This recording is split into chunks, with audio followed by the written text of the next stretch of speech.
Mi-Bak-Agen. Let's see who the first person is to come through.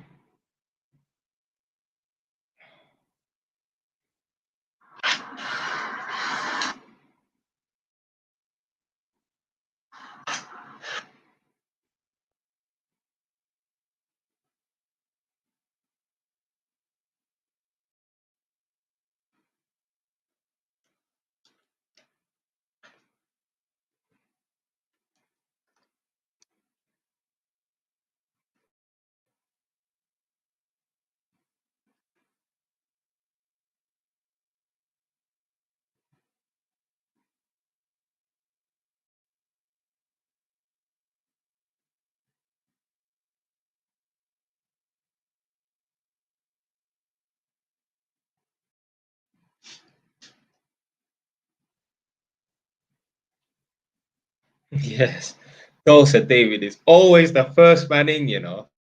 Jesus Christ. You'd make a good hit man. You're just waiting for man. I'm also obviously on TikTok as well. Oh, yeah. So Trap Effects, yeah. So the first video you sent, I think you sent 3 videos, but the first one that you sent, yeah, I might still do a reaction video to it. But basically, the reason why I'm a bit apprehensive in that, I got a copyright strike. Imagine, you know them videos. I don't know if you lot seen them, but man's done like a couple videos where you got the guy in the street filming the streets of Manchester and Leeds and that. I done a reaction video to it. The fucking pussyo gave me a copyright strike because obviously it's quote unquote his content. So my man's flagged the video. I got a copyright strike. I'm thinking to myself, blood, this is not even your personal content where you're standing in front of the camera dropping gems or even entertaining. You're standing on the street like some fucking pussyo, some weirdo filming people, and then you want to give me a copyright strike, you know? Like, that's the thing I don't like about YouTube. YouTube shouldn't allow content creators to give other content creators copyright strikes just because they're using their videos. If anything, the video gets taken down or you get like obviously a demonetization. So they let you use the video, but you can't make no money off of it. But there's no way a content creator should be able to have the power and authority to give a next man a copyright strike. Because there's been content creators that have done this. That gingerhead girl tried to do that to that black brother. My man was in collaboration with her doing the videos and that. Then they had a little argument, stop talking, whatever in it. Yeah. Then she just threw up bare copyright strikes. Almost the guy almost lost his channel. But the thing is, they're both in the content, but because obviously she's the primary content creator and he's just used the videos and that. She was allowed to copyright strike his thing, and obviously if a man's got 10 or 20 videos and you copyright strike 3 of them, all of them, all you need is 3 strikes and they'll take your channel away. So imagine, yeah, you got 20 videos sharing content and she puts copyright strikes on all of them. All you need is 3 and it will remove your channel. They shouldn't be able to do that, blood, because people can do that out of malice. Some idiot thing. So yeah, that did piss me off, you know. Man, give me a copyright strike over content that he, like, you're standing in the street like a weirdo filming people, and then a man's using that content and you want to give him a copyright strike. Like if it was something where you're talking and you're spitting gems or you're, you know what I'm saying, you're entertaining the people in it, then maybe, yeah, worst case scenario. But you're just standing in the street in the rain filming people and someone's using that content to make reaction videos. You want to give them a strike. Obviously, I sent him an email because man was gonna be like, "Yo, fam," whatever. I was like, "Nah, don't talk to him like that." So I was just like, "Oh yeah, hello, get me? I've used the content, whatever, and I've removed it. But if you don't mind, just if you can remove the strike." And I think, yeah, Flash, go find this pussy. I mean, I know where to find him. He's always on the same street in Manchester, or like there's certain spots where I know I can find him. Go there, wrap him up, pussy old fam. Anyway, let me see what TikTok is saying. Man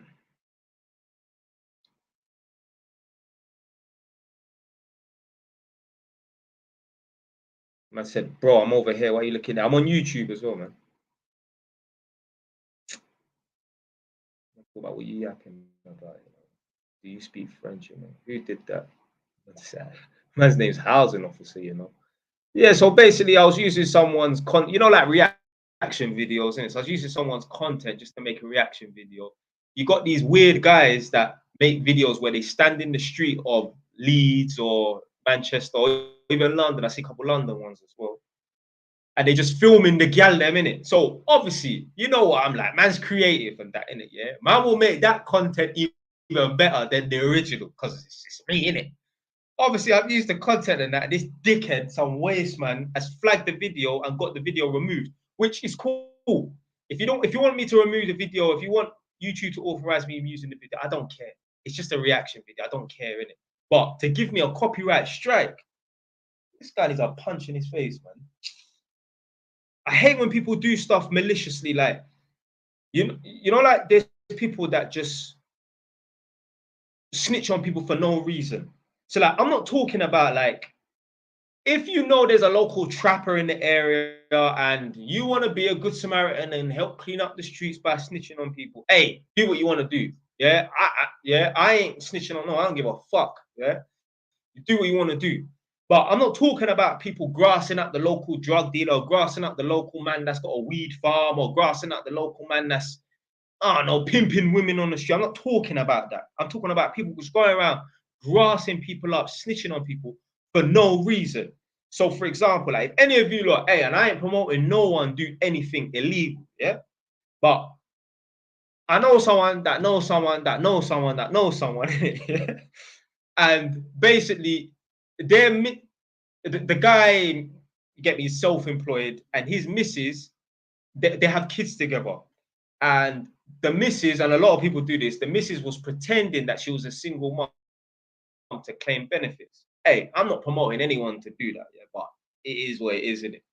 Someone that they knew grassed them up. Yeah? They say you need to be careful, innit? Yeah, you do something illegal, not that I'm promoting it. Don't tell nobody. Don't give no one no fuel. Don't give no one no ammunition to grass you up and get you in trouble, because all it takes is for you lot to have a one little argument and that, and then you know what, I'm gonna go and get you back. I'm gonna show you without showing you, grass you up. So yeah, I don't know what happened because I don't know the people. I just know the people that know the people that know the people. So I don't know what happened then, but I do know someone actually who, I don't know who grassed them up, but basically, yeah, they had to end up paying by like 13 grand because they were claiming they were single mum for years or something like that. So yeah, man. Like there's some people out here, they just grass people up for the sake of it. I don't know what's the matter with people. But you know, I was talking to my girl about this the other day. There's certain people in this world, because they're losing in life, by them grassing people up, they feel like they're winning. So like there's this idiot, yeah, he needs a punch in his face, not gonna lie. He rides around on his bicycle in London somewhere, like probably South London or somewhere, like central London as well. He rides around on his bicycle with a camera and he just catches people on their phone. Yeah. Because people will be sitting in traffic texting and that, innit? Yeah. They'll make him stumble across JYs. Man, I'll be driving at 30 miles an hour, uploading a TikTok video, you know. Literally. In my Mercedes. Nah, joking. So this he just goes around riding around doing fuck all in it with his life, innit? Guy rides around on his bicycle with his little GoPro camera on, and he'll pull up to people. He's even done it to the police. What are you doing on your phone? Oh, what's your registration? Lima Tango 69, X-ray Zulu Hotel. Some nonsense like that, yeah? And then he'll get them in trouble.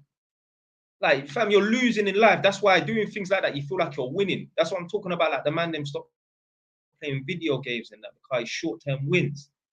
Yeah? As a man, you want to feel like you're winning on a constant basis, if not every day, if not every other day or whatever. By you playing video games, you're getting that little short-term gratification. You're getting that short-term little fix. You feel like you're winning when you're really not winning. Yeah, you're winning in the game, but you're not winning in the real world. Stop playing video games and you'll be forced to win in the real world. Yeah, I don't play video games, so I need to get my dopamine. I need to get my fix by winning in the real world. Turn down this heater, boy, getting hot, blood.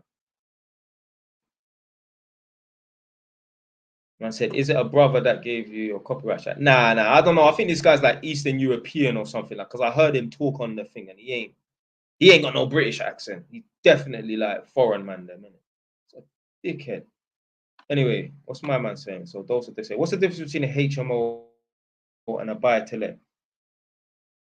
And is a HMO more profitable? So obviously a HMO is, so both of them are buy to lets. Yeah. So you got standard buy to let, which you'll buy a property, rent it out to Joe Blogg's family, whatever, or rent it out to one man or one gal, whatever. Got normal buy to let, which is occupied by one person or a family. Yeah.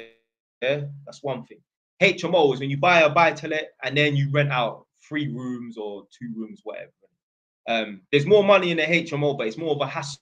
So you will have this constant revolving door where you're having people come in and come out, come in and come out. Obviously, you can get some tenants that are long term.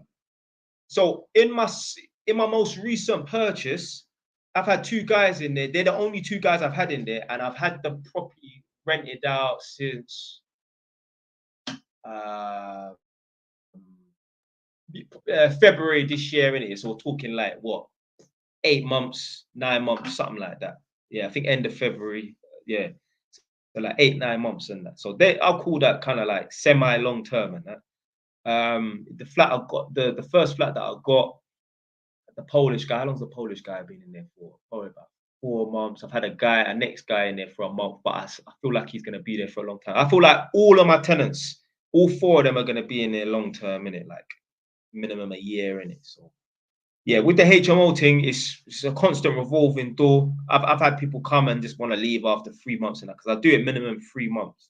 Because obviously, if you do a minimum a year, well, if you've got 10 people looking for a room and you say a minimum of 1 year, well, 5 of them might only want to stay for 4 months or something, 3 months and that. So then you've really eliminated 5. Then with me and my personality and that, well, I'll limit it down to fucking 1. So yeah, I would say like try and maybe, just if you get a HMO, like minimum 3 months. Maybe you could do minimum 6 months, do what you want. Mm.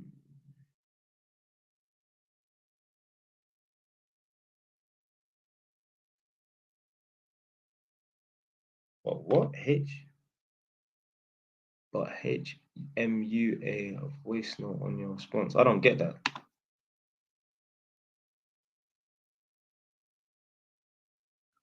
Why are some landlords doing shared homes, but it's not all bills included?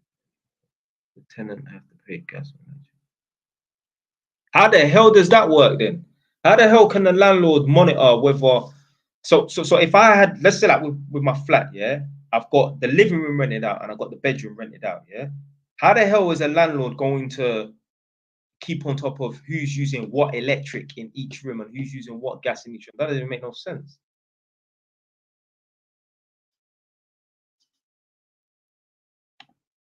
It just depends on the area. If you're renting out a HMO in London somewhere, Tottenham, it's going to be more than it is going to be in Northampton. If you're renting out a HMO in Chelsea, it's going to be more in Chelsea than it is in Hackney. So it just depends on the area.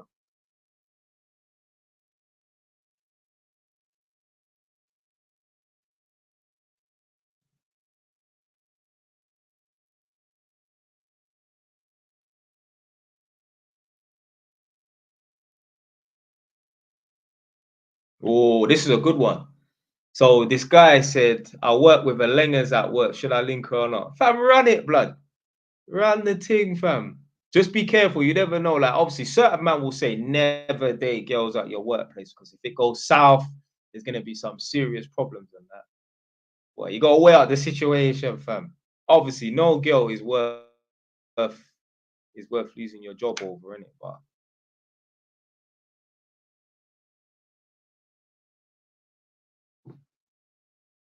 what's better, buying a house or a flat? I would always rather buy a house than a flat, because with flats and that, you have to pay service charge, you have to pay ground rent.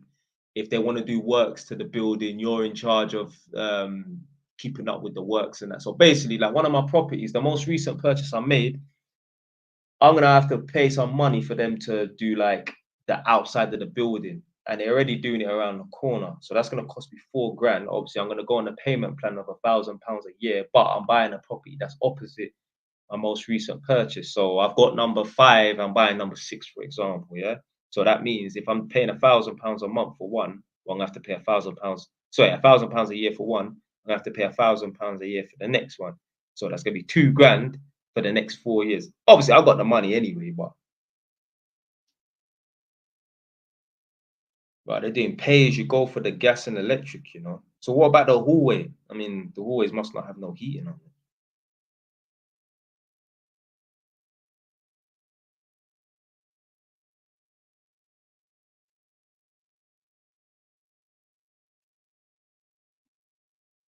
Oh, okay, okay. So obviously it's only one gas meter, it's only one electric meter in the whole entire property, like normal, but people have to top up and that. Blood, nah, I'm not putting my tenants in a position where they're gonna be fucking fighting. Now that's nonsense. I ain't doing that rubbish.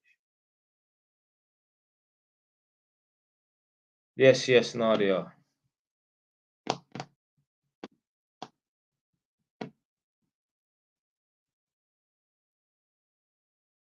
Man say, what's the best way to clean dough to get a mortgage, you know? Fam, I ain't here trying to tell you like how to wash up money. God damn. Must want to get me nicked. You know, they call it like conspiring or something like that to help people do something illegal. Nadia, I didn't need to tell you that I was going live. You would have just found it anyway.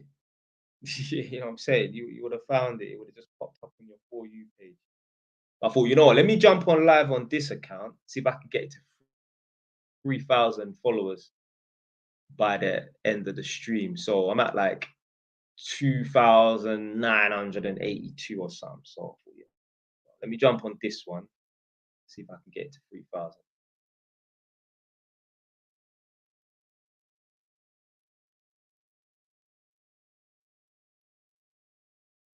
I said, oh, Raihan Kareem. I know a guy called Raihan actually.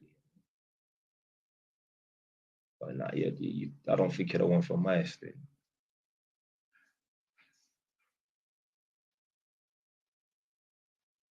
So yeah, to answer that question, what's better, buying a house, buying a flat? It's better to buy a house than buy a flat. But if I was building, yeah, if I was gonna build properties, I would build flats. Because with flats, it's like you're more efficient with the space, yeah. With houses, you've got things like even dumb stuff like staircases and that, living rooms, yeah. These things take up space, unused space. For example, yeah, like around like these sort of areas in, in Northampton, yeah, you will have a physical building, and I made a video about this. You have a physical building that's X amount of size, yeah, that would have 4 flats in it, and then you will have a few doors down, you have the same size building, but that's a 4-bed house. What do you think is going to be worth more? The building that has the 4 flats in it, because each flat could be worth like 130 or something like that. Whereas that whole entire property, that's a 4 or 5 bed house, that's only worth 260. Yeah, times 4 flats by 130 grand. Yeah, we're talking like 420 or no 520. Yeah, I would always build flats. So I would buy houses, but I would build flats. I'm trying to turn this house into 3 flats. This house here is worth 210. If I was to turn it into 3 flats, maximum I'll get 390, but forget that. Let's just call it 350. This physical building would be worth 350 as opposed to 210 because you're dividing up the property. So I would build flats, but I would buy houses if I was gonna buy. Like yeah, obviously I can only really get my hands on flats in this area, so that's why I do the flats thing.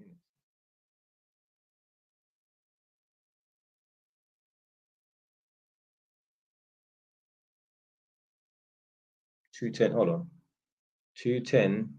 How much is the profit when build cost is so much more? Nah, I was more talking about. Nah, I was more. Nah, nah, nah, nah, nah. I was talking about this house here. So I'm saying my house here is worth 210. That's how much it's worth. Yeah. I'm saying like what I would have to do is convert the ground floor into a flat, convert the first floor into a flat, and then convert the loft into maybe a studio flat. So obviously I have to get planning permission. That only costs like 160 160 or 190 pounds. Obviously, you have to pay for the works to be done. I don't know how much it will cost, but it's not going to be that. Well, it's going to be a bit, obviously. It ain't going to be £10. Yeah. It ain't going to be no local chub change. It's going to be up in the tens of thousands and that, but it'll be worth it. So let's say, yeah, this property is worth 210.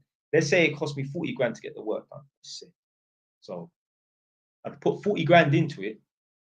You'll take the value up to 350, and then you just minus the amount that you've spent, or minus the amount that it's worth.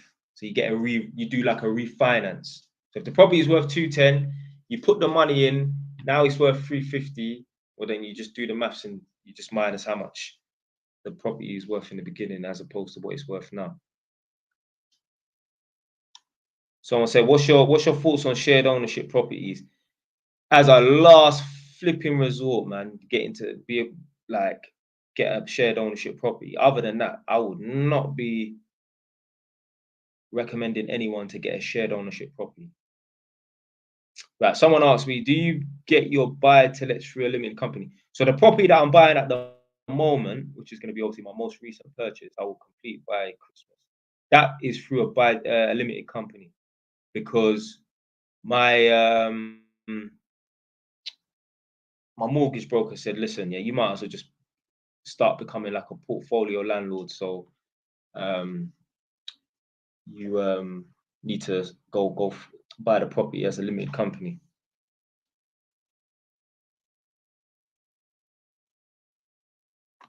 Yeah, I mean, yeah, the tenants can show the new tenants the room and that, but me personally, I only like to show the tenants the room, the new tenants the room myself. Now, let's say I've had it before plenty of times. Let's say I have a tenant in one room and he says, oh, he wants his friend to move in or whatever in it, yeah? I don't even bother show them the room. I let the friend show them the room, because the reason why I do the viewings and that is so that I can meet the tenant and basically let them know, if you fail to pay the rent, I'll serve you notice, you have to leave, yeah? I let them know that. But the reason why, if I have a tenant that's been in a room for like 3 months, 4 months, whatever, they've been there for a little bit of time, they will know what I'm like. So therefore, if they've got a friend that is going to come to the property to move into the other room, they're going to convey the message that this landlord don't fucking play about. Yeah. So I don't even I don't feel like I need to pattern them up as much, because they're going to let their friend know, yeah, the landlord's a serious man, innit? He's cool. Yeah, I've never shouted at none of my tenants. I ain't needed to. He's cool, but he's a serious man. So I don't feel like I need to go there and be like, if you don't pay the rent, I have done it before to people that have come into the property through a friend and that, but I don't feel like I need to push it as much, because I'm sure they would convey the message the landlord don't play about. So yeah. Yeah, no. I still got the property in Egypt because I had to pay some maintenance fees. I mean, you never know. They could be ripping me off and I might not have the property. But man said, you don't seem like you're from Edmonton. You're too clued up, you know. What are you trying to say? Edmonton man are dumb, yeah? And there ain't no one from no ends that are clued up. The man them on every man on road is dumb for the most part. Most man. There's a couple man who's get me road you who are clued up and that, but really and truly you ain't if it's still a road you. Nadia, stop liking the flipping the video, man. I want to keep seeing you pop up on my thing. Stop liking the video. What I'm saying. This EPC stuff, scary. Nah.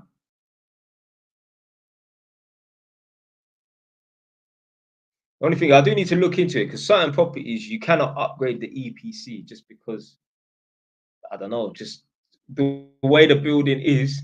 It's impossible to upgrade it for whatever in it. There's certain things that you just can't do to upgrade it. So, but obviously, I manage the properties myself, so there's no one that can tell me that it needs to be this EPC rating. Now, if I was giving the property to a letting agent, then I'd be in problems with the EPC and that. So, which will happen one day, innit?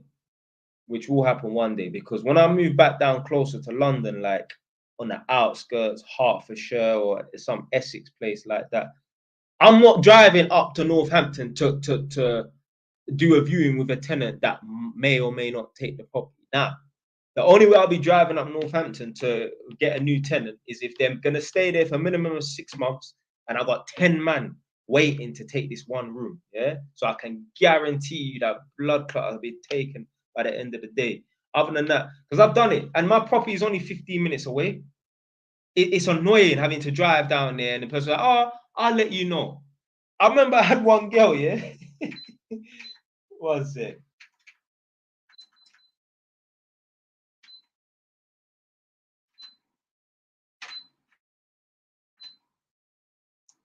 Fucking heater. Nadia, the fan heater doesn't oscillate no more. So you know it used to rotate, oscillate, it stopped doing it. I don't know. I think it jammed or something. I might be able to take it apart and see if I can fix it. But yeah, so now the heater don't oscillate. Yeah.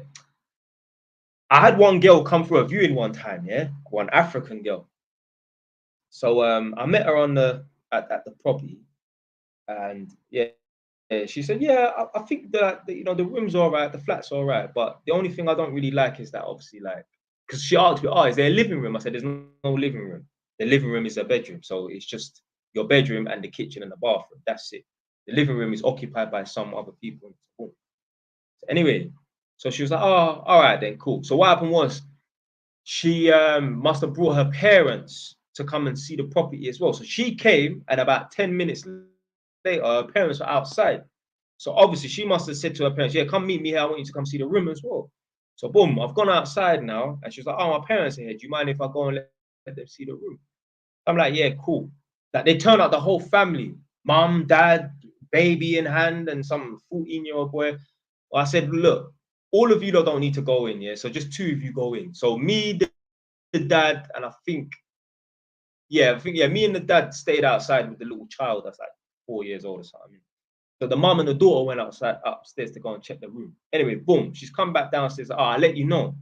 This girl sent me this dumb fat scroll of a text saying, oh, I do like the room, and it's not a reflection on you as a person, which means it's a reflection on me as a person, because obviously the way I come across and that, which I ain't going to change.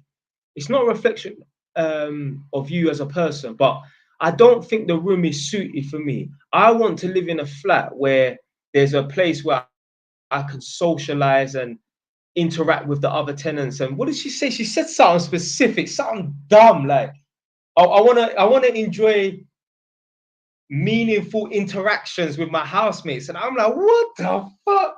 I'm like, yeah, this is how you know this girl is still in uni mode and that. She wants to have meaningful interactions with her housemates and that. Blood, you're gonna be in your yard, yeah? You're gonna be in a HMO and you're gonna have people coming in from work, heating up their fucking ready meal and going in their room, and you ain't gonna hear from no one. You think people are gonna be sitting down playing? What does she think this is?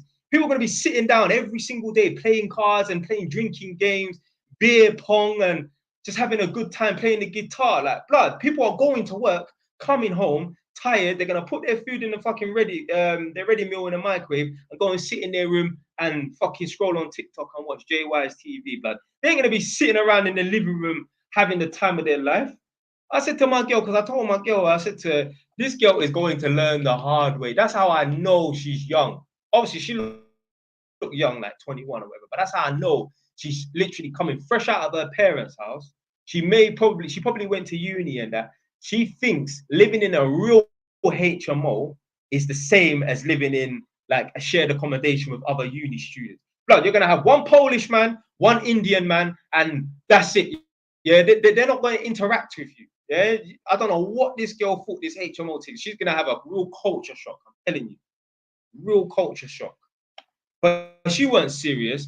The reason why she brought her parents and that is like she's still living at home with her parents and she wants to find the perfect home to move to before she leaves and that. And that girl's probably still living at her parents' house. Fucking dumb.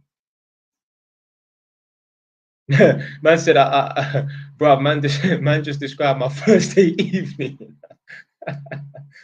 Yeah. Man talking about can I become financially free off of universal credit? Yeah, if you're eating beans on toast every day. and you take one, you only turn on one light at one time only. You walk around with one light bulb. How do I convert a house into a HMO? Is there a process? Yeah, so you have to get like a HMO license. You have to make sure you got certain smoke alarm. Every council and every area is a little bit different. So you have to, whatever area the property is that you own, you have to go onto their website and check. But with with a lot of areas, yeah, if you've got two people, say for example, like my flat, I've got one man in one room and the next man in another room. I don't need a HMO license, yeah, because on direct gov it says if as long as there's a maximum of two people, then you don't need a HMO license. If you've got three people, then you might need a HMO license. Just depends on the area. Depends on the area. So it depends on the borough council. Some are stricter than others. I don't know how much a HMO license is. I don't have one. I don't need one. Now you never know. They might change it one day.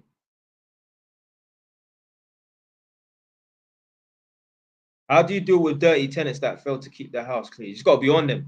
You got to be on them. There's plenty of times I've gone to my flats. I met my friend. You need to clean out this bathtub. It looked like a fucking hippo was showering in there. So dirty, blood.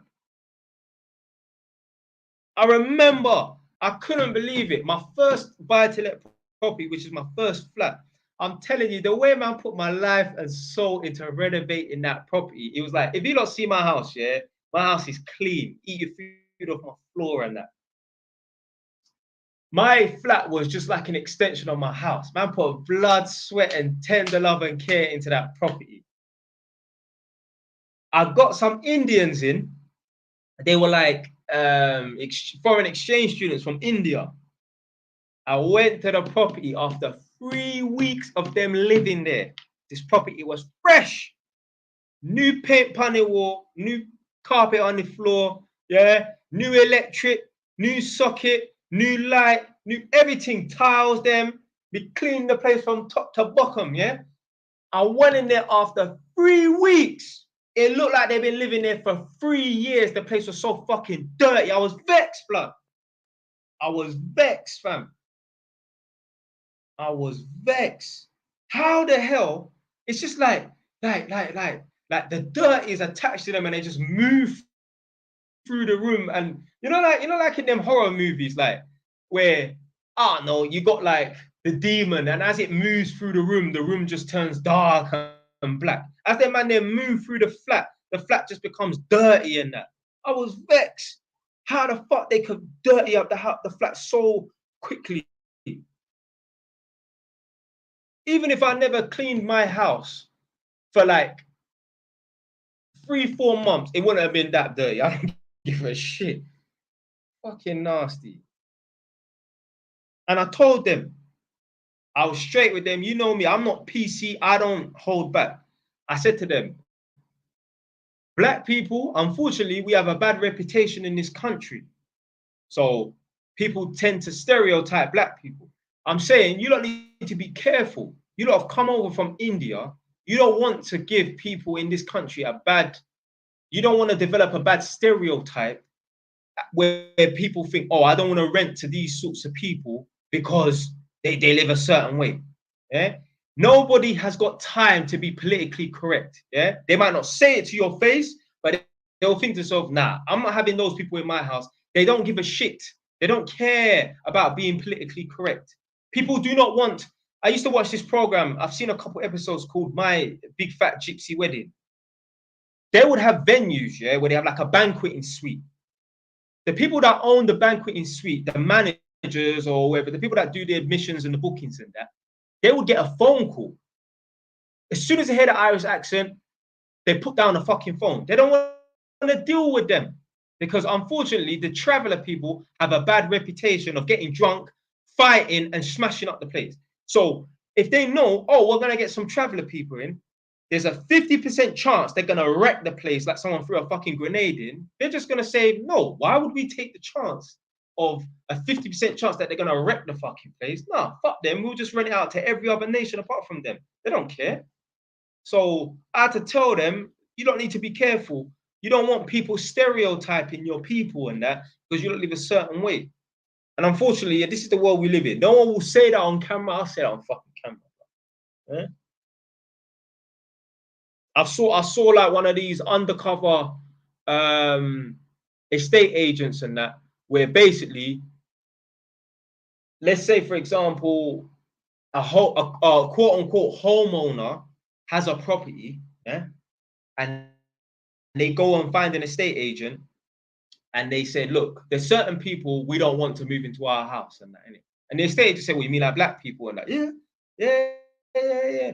Or the homeowner who's a decoy undercover will say, right, I don't want no black people in. Like, yeah, it's cool, no problem. We don't usually have black people in the property, so we don't take on black tenants and that. Yeah, like I don't know what reputation black people have. Why people want to rent to them? Maybe because black people prioritize driving a Mercedes over paying their rent. That's probably what it is. Yeah, yeah. I'm wearing that Rolex watch as well. Yeah, the Mercedes and the Rolex watch.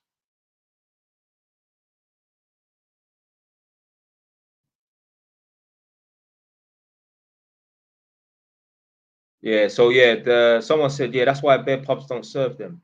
I mean, they're not all bad, but in their community, it's the majority that spoil it for the minority. You know, the term and the saying usually is the minority spoil it for the majority. Like with black people, it's not the majority of black people that are on crud.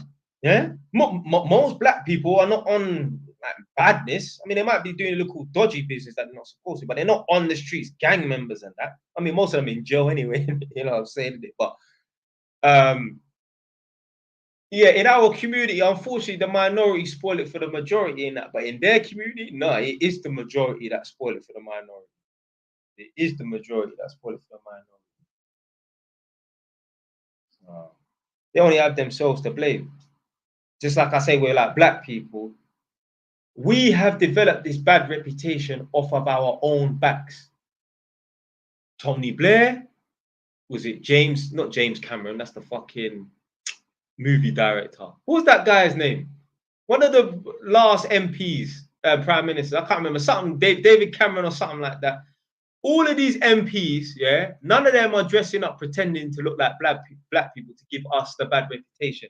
We developed that bad reputation off our own back. So we can't blame people for stereotyping us. If I'm driving around in my car on the ends, or even like up here, if I get stop and search because they think I'm a drug dealer, how can I blame the police for thinking that? No, I'm blaming the other people that look like me, that resemble me. I'm blaming them for giving me the bad reputation. Eh? Because Chinese people ain't getting stopped because people think that they're trapping and that. Yeah, they might not have that reputation. And the ones that do have that reputation is like some of like the Vietnamese people, they run the grow houses and that. So yeah, they're known for doing that. That's their own fault why they're known for doing that.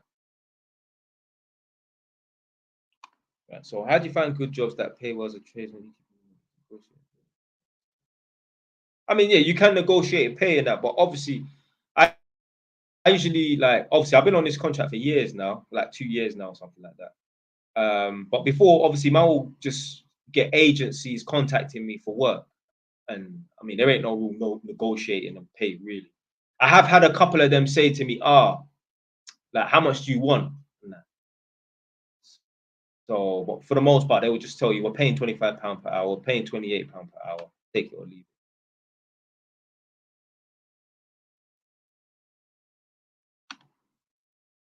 I don't understand what you're referring to. Just to explain, like obviously, you must have been talking about 10 different things in that time.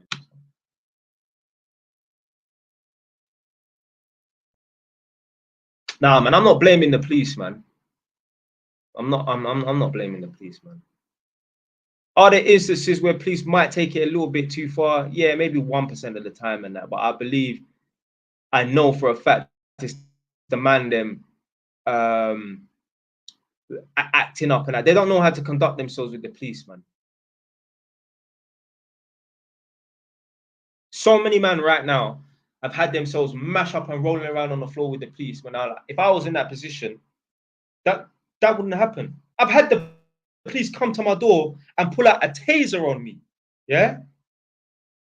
I didn't give them no back chat. Yeah. Keep your hands in the air. Yeah. Like you just don't care. Yeah. Slowly bring your arms behind your back. Blood. I just got handcuffed and that was it. I didn't get tasered. I didn't want to get tasered because I don't have carpet downstairs. So if they tasered me, yeah, I would have bust up my chin on my tiled floor downstairs. So yeah, I've had the police pull out a taser on me at my front door. All of that nonsense. I've never been thrown to the floor by the police. I've been arrested plenty of times, too many times, getting chased by the police in Edmonton and that. I've never had them throw me to the floor, ever, ever.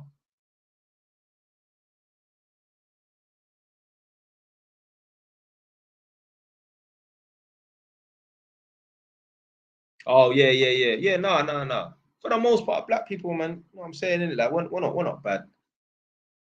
Obviously, when there's large numbers of black people, there is a chance of violence and rioting, though, because yeah, every time I've seen a big bunch of black people, like 100 of them, I know, all right, boom, something gonna kick off. It's only a matter of time something pops. It's only a matter of time for the volcano erupts.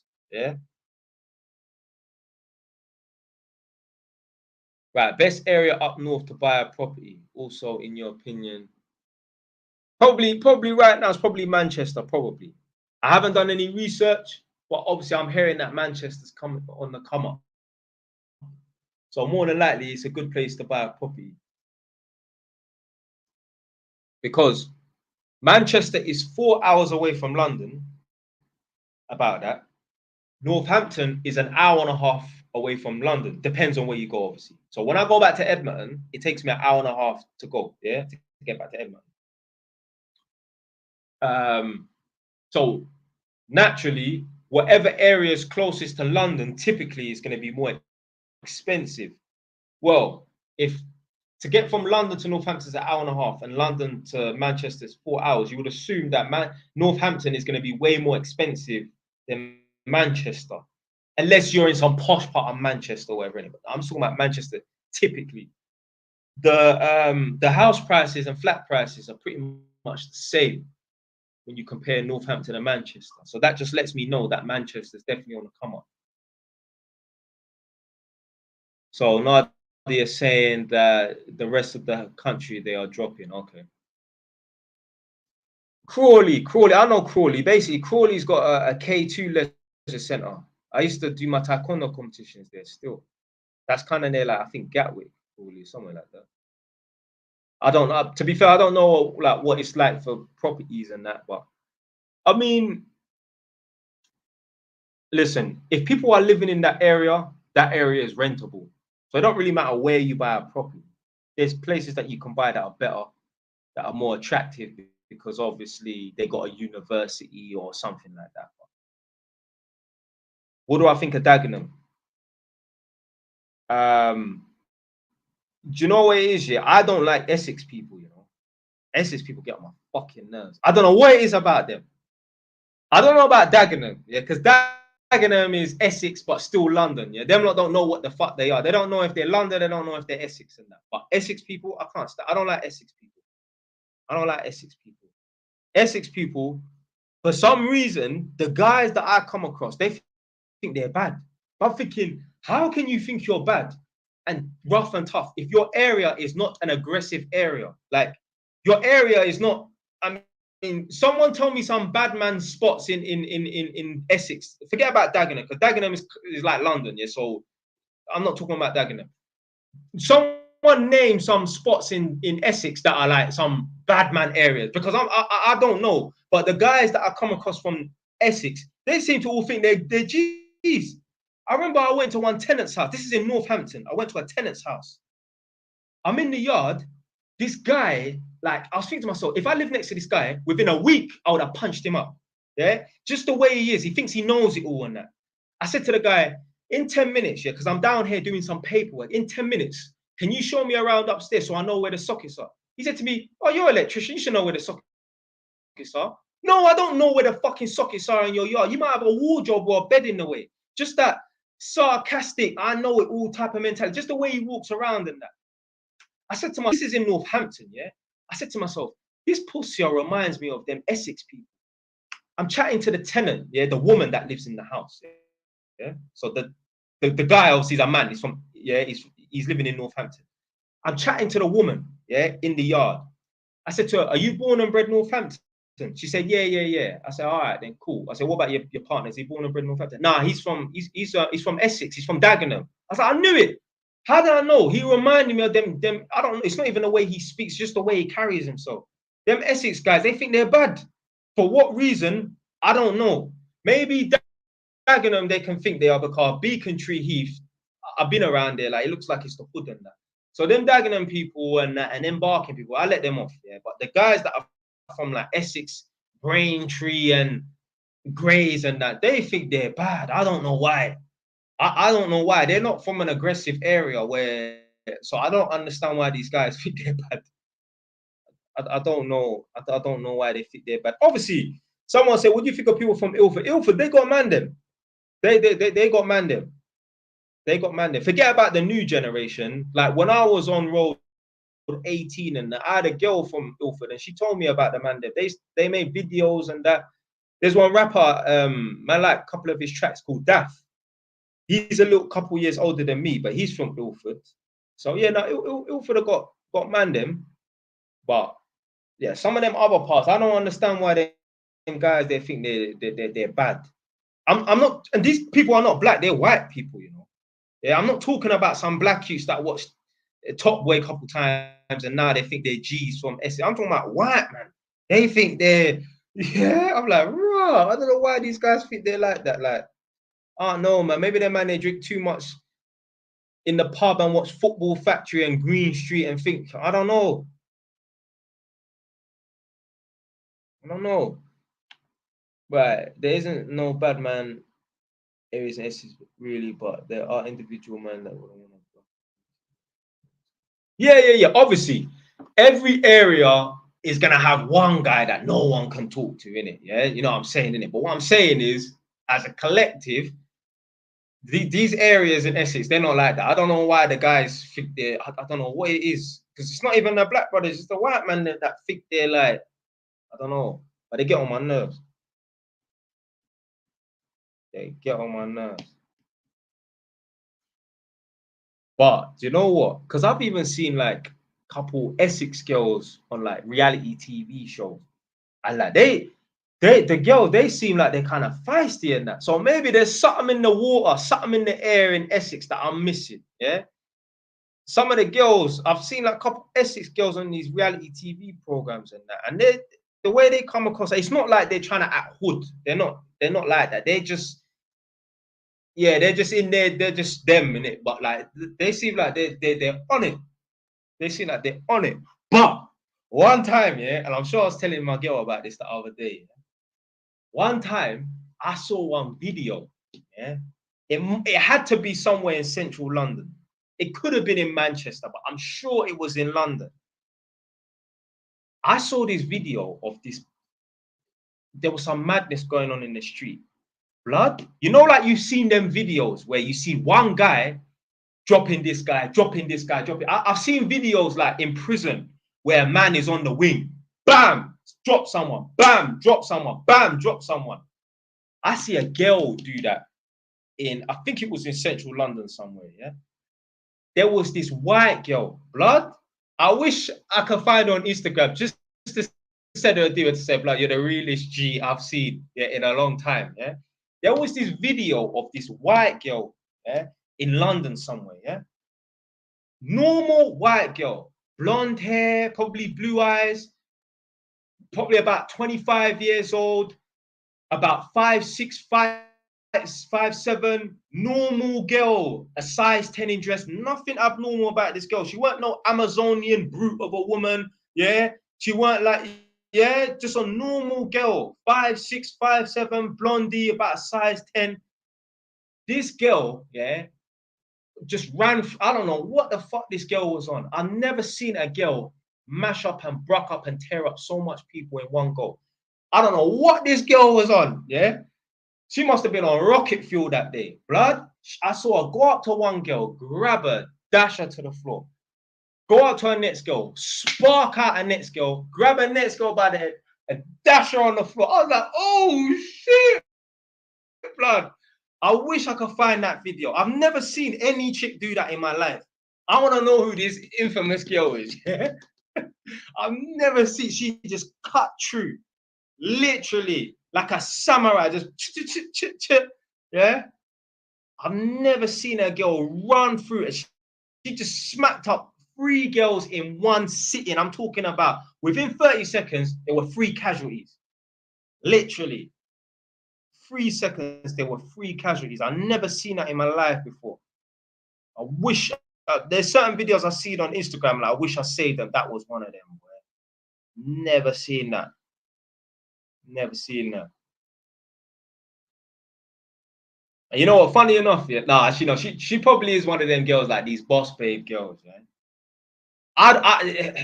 That's the thing. You see these chicks that try to be boss babes and that, I can't stand them because I know when push comes to shove, you're not really like that. Yeah. I remember one time I was watching one of Andrew Tate's podcasts, one of the Fresh and Fit podcasts where Andrew Tate was on it. He's had like 5, 6 appearances on it. Anyway, there was one where obviously it's bare gal and that. Andrew Tate's on it, and the girls are talking about, yeah, I'm a boss babe and I'm tough and that, whatever, innit? Yeah. This guy turned up to Fresh and Fit's front door with a gun. Yeah. Andrew Tate has got up and gone to go buck him at the front door. The guy had a gun on him. Yeah. The girls, I don't even think they knew he had a gun. Yeah.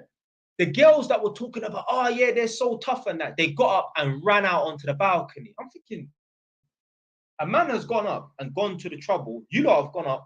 The trouble is not coming to you, and you lot have bust out. Anyway, Andrew Tate was rinsing them and that.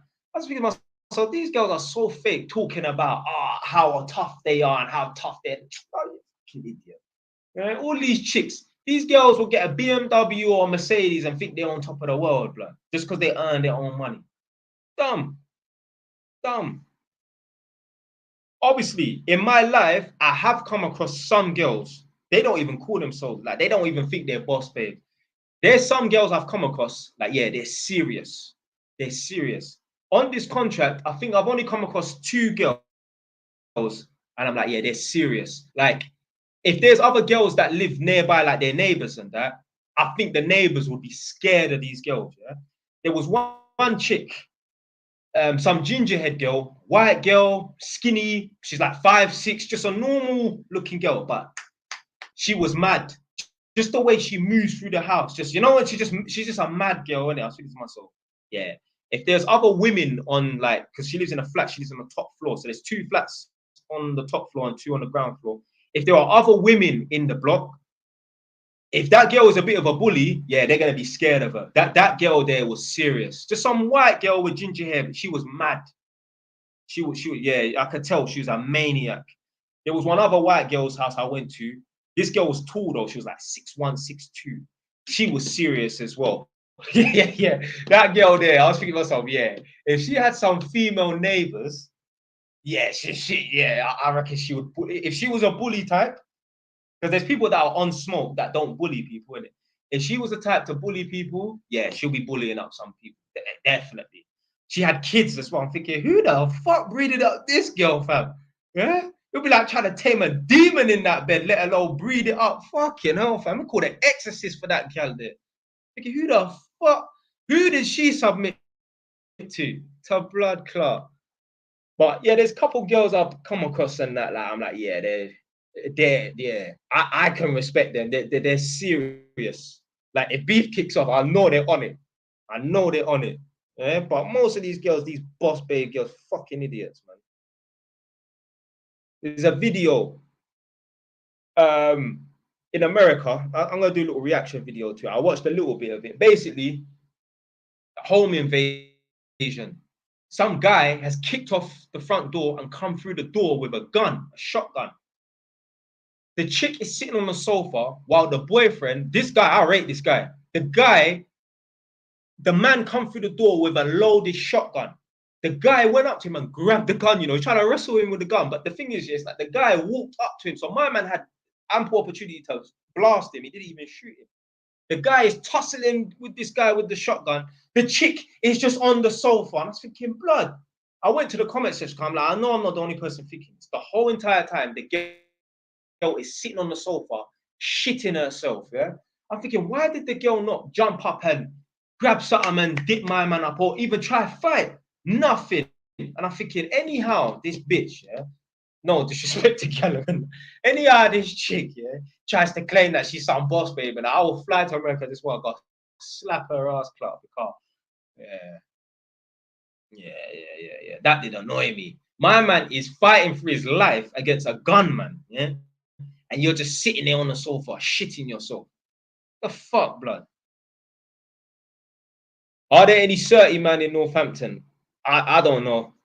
Probably. Obviously, there's people, there's always stabbings going on and that. So, I don't know. But just because man stab man, that don't mean that them man there are really like got a heart and that. You know what I'm trying to say? So, but there might be some certified youths in Northampton.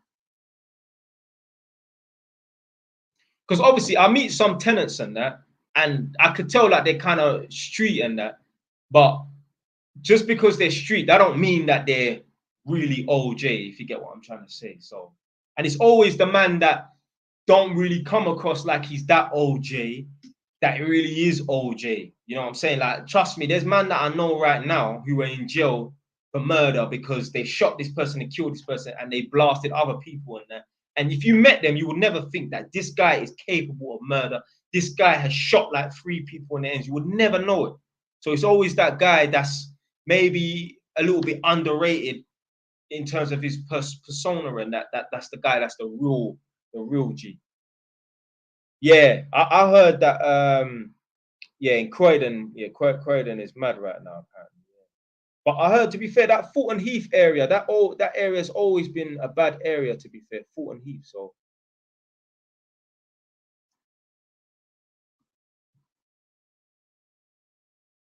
but yeah, like I said, there's bad man everywhere. You know what I'm saying? Every area is gonna have that 1 or 2 guys that no one can chat to. No, I'm not from Peckham. I'm from Edmonton, man. Yeah, so I'm Edmonton Green, next to Tottenham, So like me, get me born and bred Edmonton, but man used to spend a lot of time in Tottenham for good reasons and not so good reasons, obviously. But yeah, I got family in Tottenham and that. So like Tottenham, and obviously I done my apprenticeship in Tottenham. I worked for Haringey Council for like 6 years straight. So for me, being in Tottenham is like being at home. You know what I'm saying? It's like man's second home. What's the most that I would spend on a property approximately? I mean, I will buy any, like, whatever I can get my hands on. You know what I'm trying to say? Like, so yeah, that's what it is. If I feel like it's worth the money and I can get back enough money in profit and that, because I don't want to buy a property that's worth, let's say, yeah, the property that I'm gonna buy now, yeah, is worth 130, and I can make, I don't know, 1,200 off of it per month. So I buy a property worth 130, I can make 1,200 per month. I don't want to buy the same property for 250 and make only 1,200 a month. Because if the property is 250 and I'm only making 1,200 a month, well, then the mortgage is going to be more. So it just depends, isn't it? But obviously, if the property is worth 250, then more than likely you can, you know, I'm trying to say, like, you would be able to charge that amount because more than likely it's going to be in a nice area. Man said, what made you come to Northampton? Were you saying, are you from Northampton? Yeah, because that's what it sounds like. But yeah, the house price, obviously I bought a property like February will be 7 years when I bought the property. Yeah, it's just cheaper than London, and I can't afford London.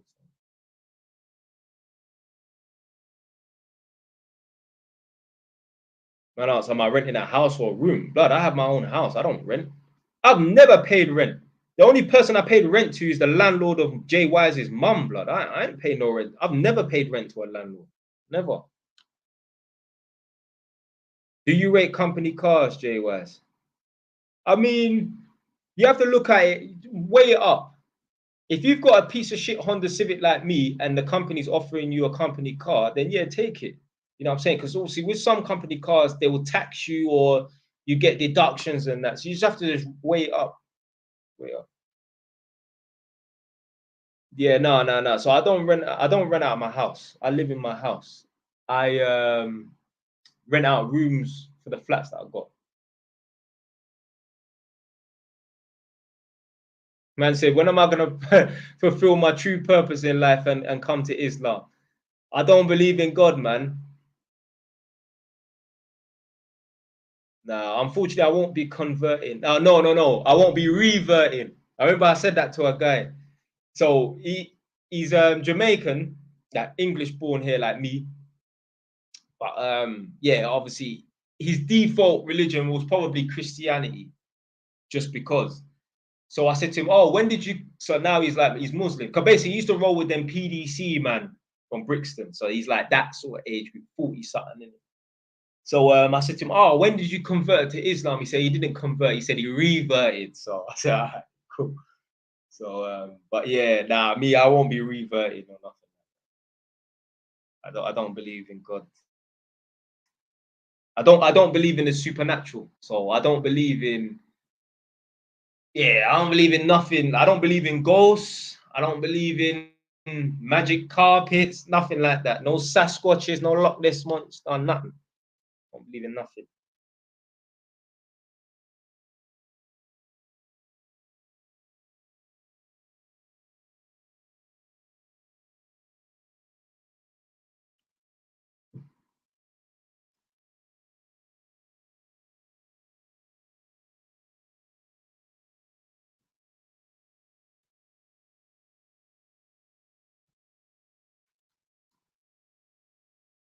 Yeah, yeah, yeah. I believe in the Big Bang. Yeah, yeah, yeah. But you see, like with me, yeah, like some people, I believe the reason why they just believe in like God or follow religion, that's because they don't have the answers and that. Like me, I don't really care about having the answers or not. Like I just feel like some things you're never gonna know, and you just gotta be you gotta be comfortable with just not knowing in it. Like for me, I don't really care in it, like what came before the Big Bang and that. Like it's interesting though, but oh, okay, the Big Bang is in Islam. Okay, yeah, but if you're saying the Big Bang is in Islam, how do they describe it? Like in a few short words, if you can, in the comment section, just say how they describe it. What's my end goal? My end goal is to retire by the age of 40. So yeah, I should be able to retire in about 10 years' time. But if I get my hands on the next two more properties, I should have enough money to I should be earning enough money to categorically retire by the age of 40. Obviously, I won't. I'll still keep going in that. But yeah, I'll be in a position where I don't need to work. I'm saying I get two more properties, I'll have enough money coming in where I don't need to work. Obviously, that means still living within your means. Don't be splashing cash like a damn jackass. Or Mercedes, probably. I'm saying so. Nah, nah, nah, nah, nah. I'm not paranoid, you know. Man said, "Are you the type of guy to wear a tinfoil hat?" Nah, I don't believe in conspiracy theories and nothing like that.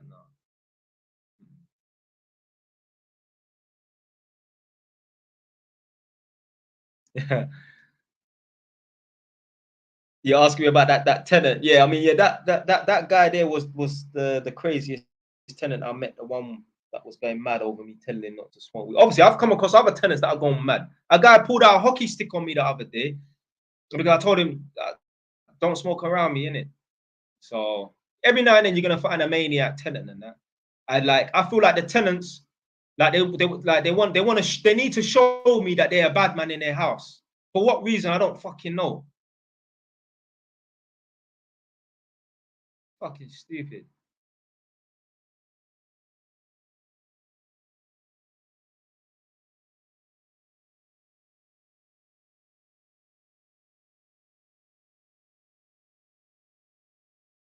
Someone said, "Do you miss London?" Yeah. Listen, I love being in my area, Edmonton. Yeah? There's certain man, they get a little bit of money and move out the ends, and nah, me, I love going back to Edmonton. Even like in the mornings, man will wake up sometimes. It'll be like 8 in the morning or something. I'll just go and walk around my estate quickly. Yeah, just in my sliders. Me, I'm not one of them people. I don't go out in my sliders, but I just walk around the block quickly in my sliders and taking that Edmonton fresh air. Yeah, I love being in Edmonton, man. No, I'll go for an Audi RS7, not an RS6, because the RS6 is like the not the SUV, the estate. I would never buy an estate car, not as a serious car anyway. Advice: what I should do with my money? I'm 19, saving £1,000 a month. You know what to do with that. The fact that you even asking me that question means you know. Yeah, you know what I'm gonna say. So keep saving, innit? Keep saving. Oh shit, a man's got 20 grand worth of debt of gambling. You know, I want to switch up my life around. Oh shit, one second. I want to switch my life around and clear the debt. What would you do, fam? You need to get a high paying job and you need to be working overtime to clear off that debt, because you're not going to be able to clear off that debt just coasting along through life. And you don't want to adopt the mindset of, if I just wait 6 years, my debts just disappear, or you wait a certain amount of time and the debts disappear. Now forget all that business.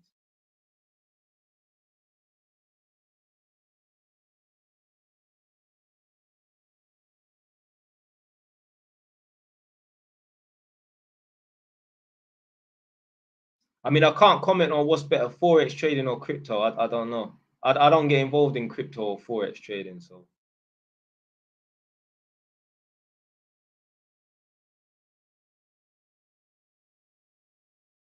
You're trying to do music to pay off the debt. Fam, you need to get a job. Yeah? You need to get a job. Do the music thing on the side. You need to get a job.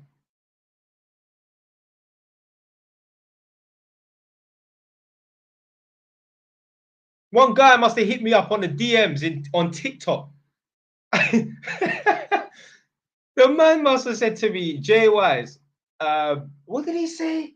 He said, been watching your content, love your content, whatever, the usual. He said, I'm unemployed at the moment. I'm trying to get on a property ladder. What do I do? I responded back to him and said, blood, you need to get a job, fam. What do you mean you're unemployed? You're trying to get on a property ladder? Damn. Shit. Ninja. You need to get a job, man. Damn it. Some of these guys, boy. What they call it, feigning ignorance. You know what to do, so go fucking do. Big up Sergeant Mark. Anyone that's done any sort of like extreme sports, they would have come across someone who's militant. Yeah, who's militant, who they just work you to the core. Yeah, like literally, they'll kill you in the session. You could have a PT, you could have a football coach, you could have a taekwondo coach, you could have a boxing coach, but the man just works you hard. It's like military style training. And I had a what do you call it? A taekwondo instructor, his class I used to go to, who used to be like that as well. Sergeant Mark, literally. His name was Mark Sergeant. We used to call him Sergeant Mark. And yeah, I remember going to the training sessions, boy.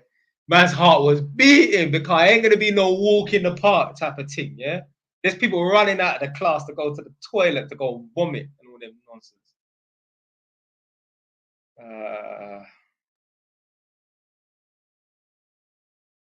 Man said, give us some hood stories.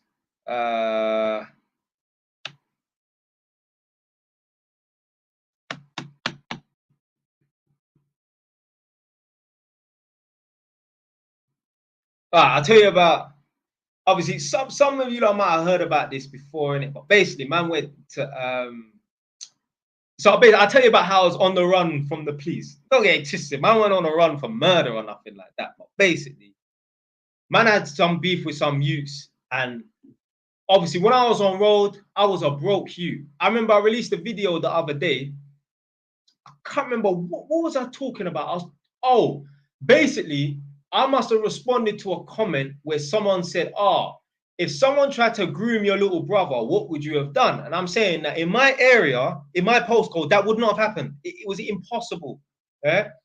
Anyway, someone come underneath the video saying, because obviously I was saying some stuff in the video. It was like, you was probably some low-level trapper street dealer. You was talking like you was the plug or whatever in it. Blood, I was a broke youth when I was on road. When I was on road, when I was 18, I was claiming job seekers allowance. I never made no money on road like that. All I was about was beef. All I cared about was beefing, man. I did not care about getting money. Yeah. I used to claim job seekers allowance, and I was a broke youth on road when I was 18. Yeah. So anyway, man got into some beef with some youths and that. And I'm thinking, nah, man need to get these man back. But man wanted some artillery, if you get what I'm trying to say. So one of the mans them wanted to lend me something, innit? And he's actually in jail now for a long time, long time. Yeah. So he off someone, innit? Yeah. But when he was on road and he was free, he wanted to lend me his thing, but I said nah, because me and him are cool, but we ain't that cool, innit? Yeah. So I don't want something to happen, and you know what I'm saying? Innit? So I said, don't worry, I'm gonna go and get my money and I'm gonna get my peas up and go and get my own thing. So my avenue to get money was to go country, innit? So boom.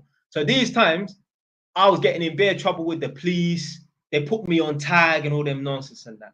So anyway, this time I'm on tag. So I'm setting up going to country and that. And obviously, if you're on tag, you can't go country, obviously, because they're gonna know where the fuck you are. If not, you're breaching your tag. So anyway, so it comes time for me to go country now, innit? So I cut the tag off. Yeah, I cut the tag off. I think it was a couple of days before I went country. Now I think maybe the guy came to my house to refit the tag, but I refused to let him refit the tag. Anyway, cut the long story short, a couple of days later, I've disappeared from Edmonton and gone up to like Norwich, yeah, to go country. So when you're in country now, I don't know about you lot being country now, but there ain't no showering or nothing like that. Man was walking around with the same dirty, stanky clothes for like 10 days. I didn't shower for 10 days. Yeah? I think like 4 or 5 days have gone by. My mum's phoned me, or I phoned my mum, and she's asking where I am, innit? So I said to her, I'm just with some friends sorting out some stuff. I didn't tell her where I was because my mum might grasp me up and tell the police where I was. And yeah, boom. So anyway, the police are coming to my house. They're looking for me because obviously I breached my tag and I skipped bail. Like I skipped court. I was supposed to go to court. I cut the tag off. I was supposed to go to court. I didn't go to court. Nothing like that. Anyway, the police are looking for me, innit? But this time, man's in country now. There was a time where I could have got nicked by the police because I see them, I'm walking around, and obviously this is Norwich. It's a white area. The police are not stupid. When they see certain youths, they know, right, he's up here for trapping purposes, innit? I remember there was a police officer on a motorbike. I wrote about this in my book.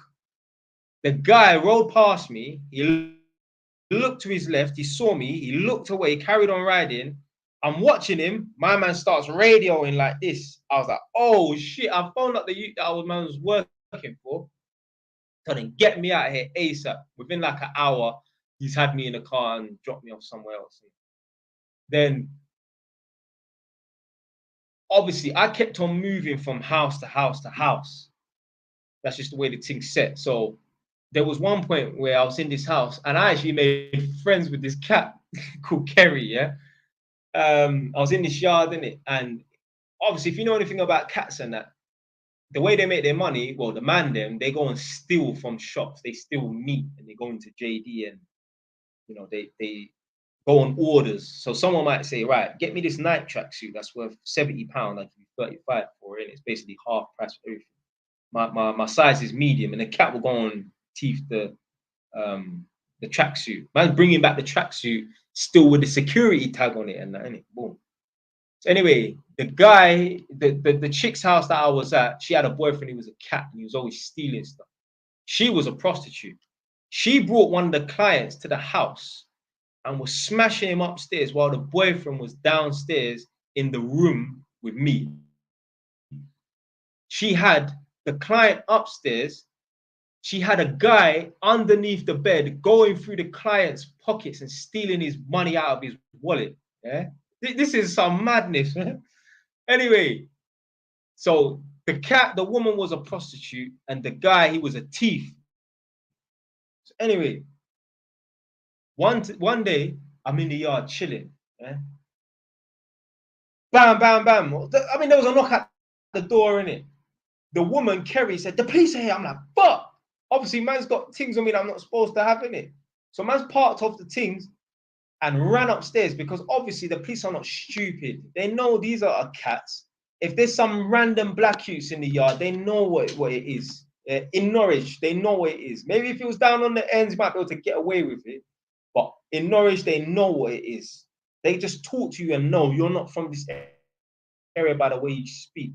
So anyway, like you lot can tell I'm not from Liverpool or Manchester, obviously, innit? So they know. Anyway, I've gone upstairs and ran and hid underneath the bed. Man's all coughing up dust and dirt, yeah, from underneath the bed.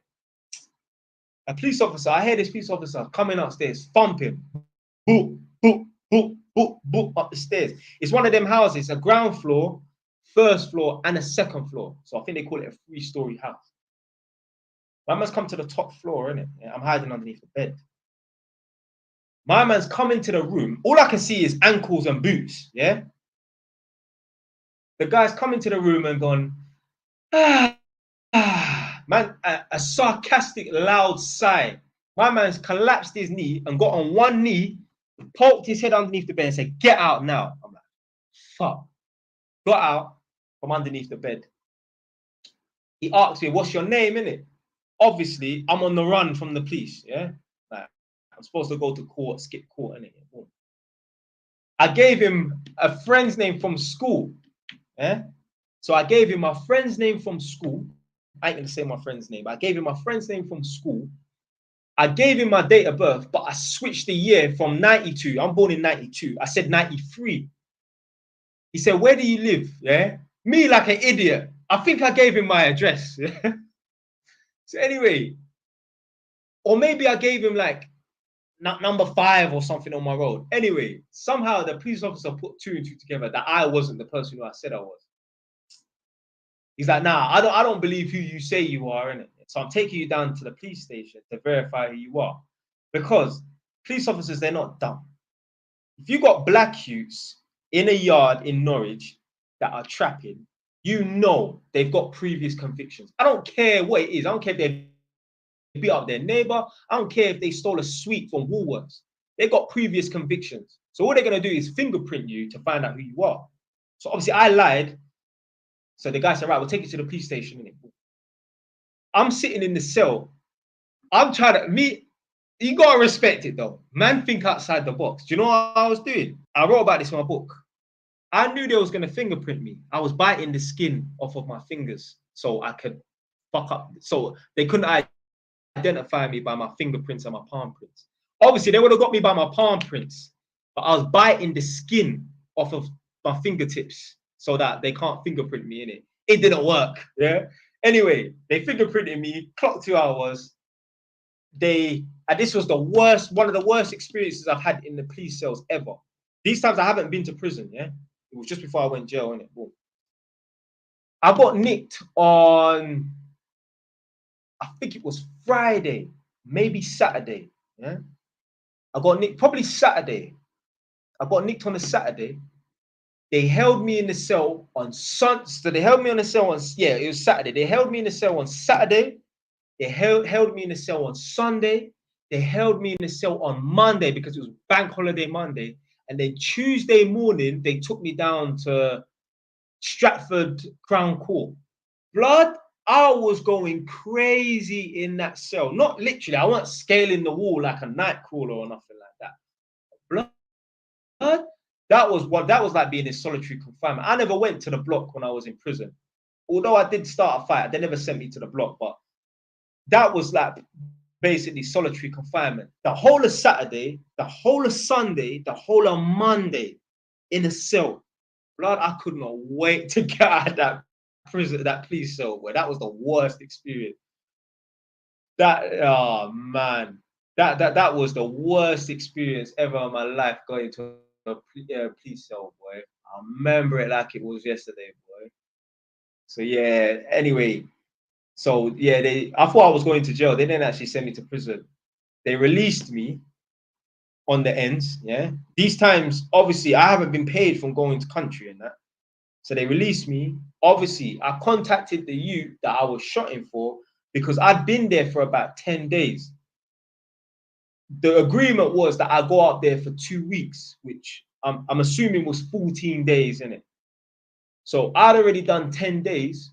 So I said to the youth, look, you asked me to go up there for 14 days, 2 weeks. I've done 10 days. I'm not going back up there, innit? Yeah.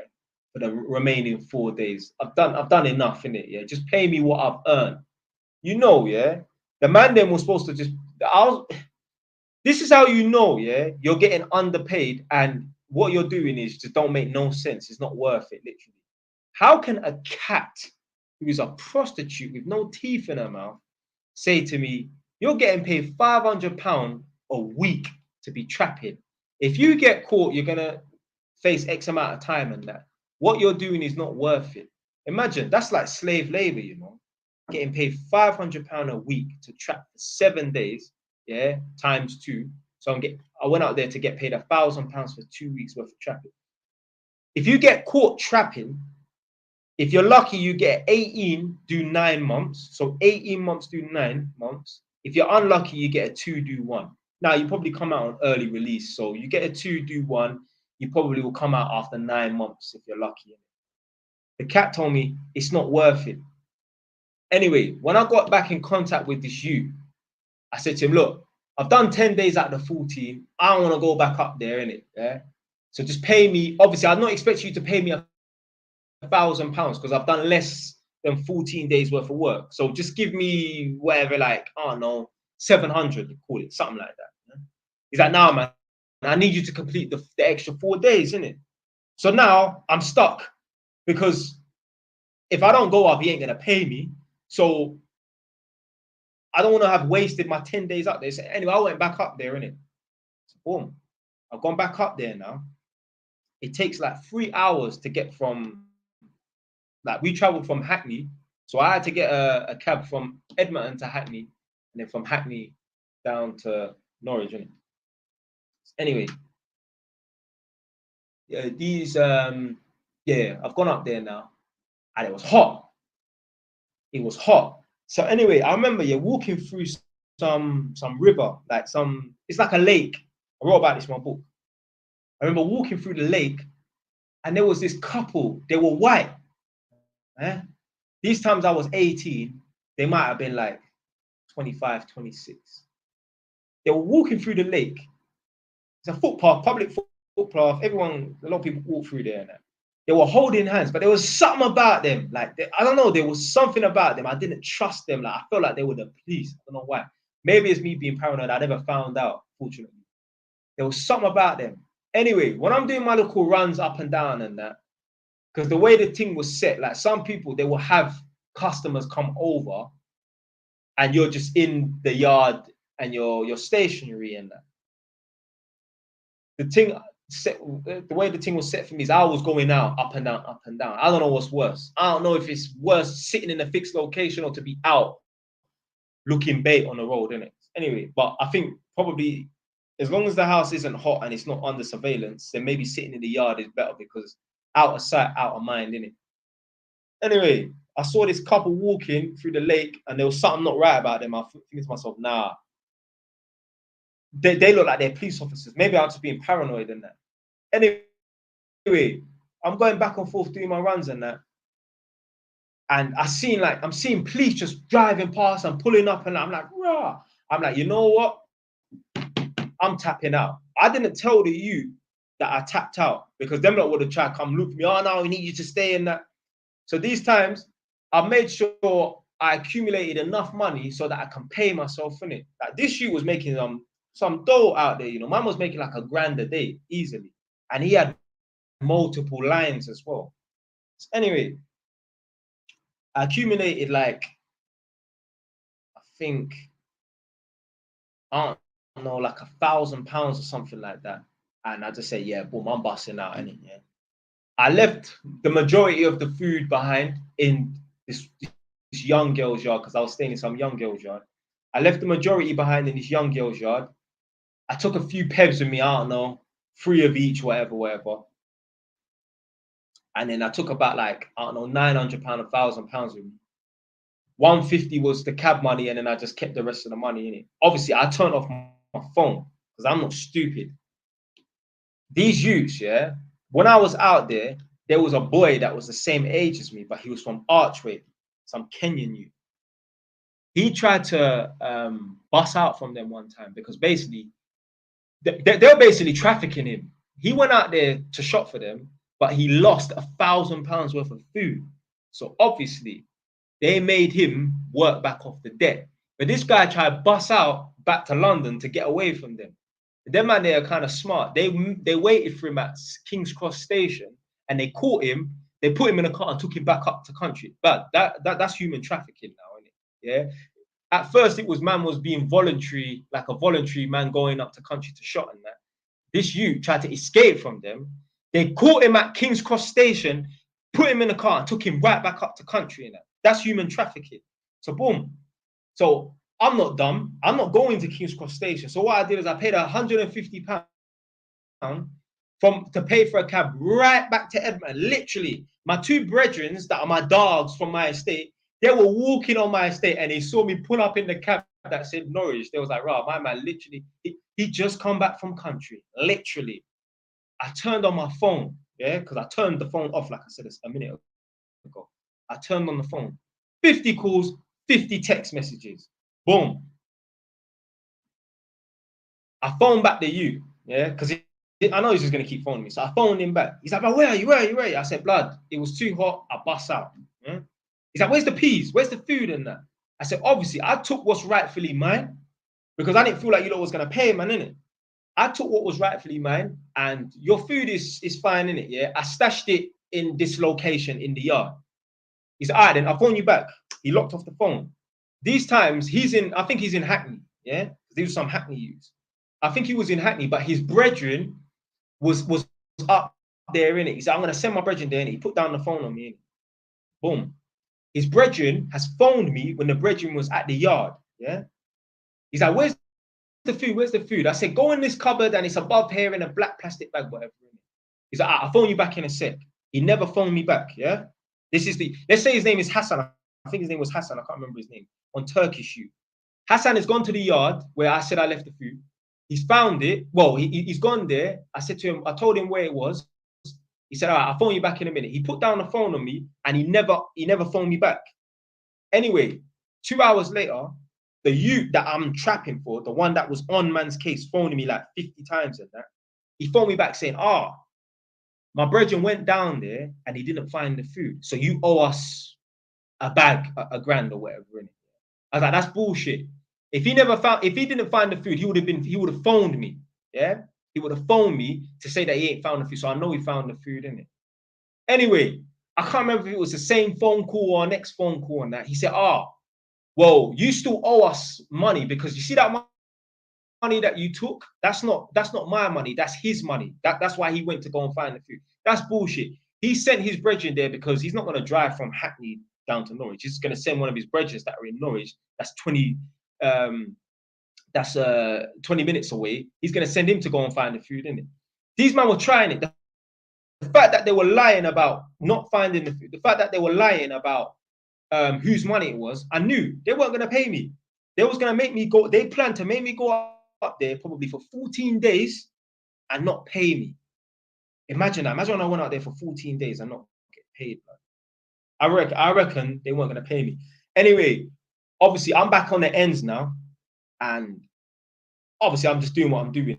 In that, one of my brethren must have said the whole time, if I was UJ, the whole time I was up there, I would have been thinking, "Are they going to pay me or not? Are they going to pay me or not?" To be fair, I had faith in them that they was going to pay me, but the way they was moving at the end, I'm like, nah. The fact that they're trying to claw back the money off of me means that they weren't planning to pay me. Because if I've done 10 days up there, just give me what's rightfully mine. Even if you give me a little bit less, give me something. You know what I'm saying? Nah, we don't want to give you 10 days work. We want you to go and do the extra 4 days, and then we will pay you the total amount. Blood, this is an open line. This is a rolling contract, yeah? Whether I do 10 days, 14 days, after I've gone up there, you still need someone to run that line for you anyway. So why does it matter if I didn't complete the 10 days or complete the 10 days, didn't complete the 14 days?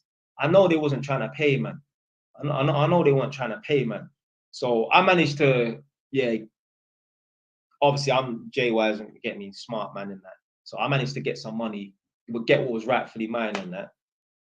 But yeah, the moral of the story, don't go country. Yeah? Don't go country, fam. Don't go country. I'm coming off in 10 minutes. Right. What's your all right? This person here, someone with like about 6 dots. Yeah. So Jay Wise, can you respond to my message? I need advice. I can't see your message though.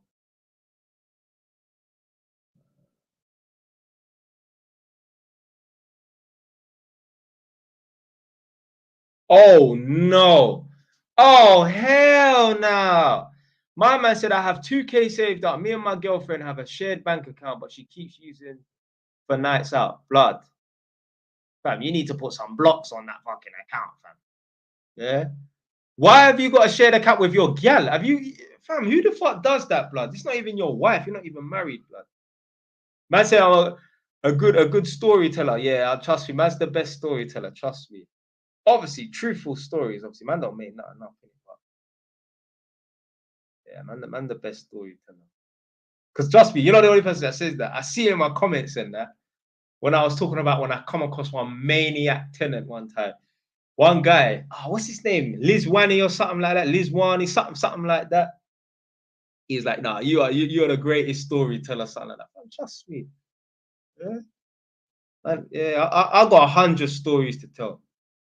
I got 100. Fam, you're talking about you want to marry this girl. What do you think she's gonna be doing once you're married, fam? Yeah? She's gonna be pimping your ass to blood clot. Yeah, she's gonna have you out on the streets, bringing that bacon. Yeah? Don't do it, fam. Why have you got a joint account with your girlfriend? Did you ever get bagged for the past life? I don't get it. I don't get it. Man said JY is the GOAT. Done now, done now. I don't.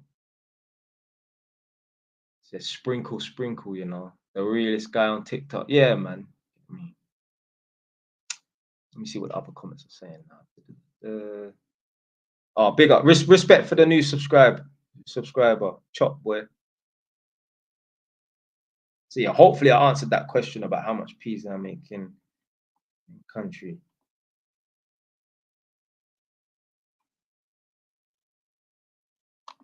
Manchester Blue. What's going on? What's going on? Loyal subscriber.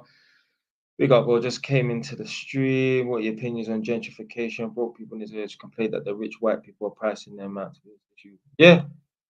Listen, we live in an ecosystem. Yeah?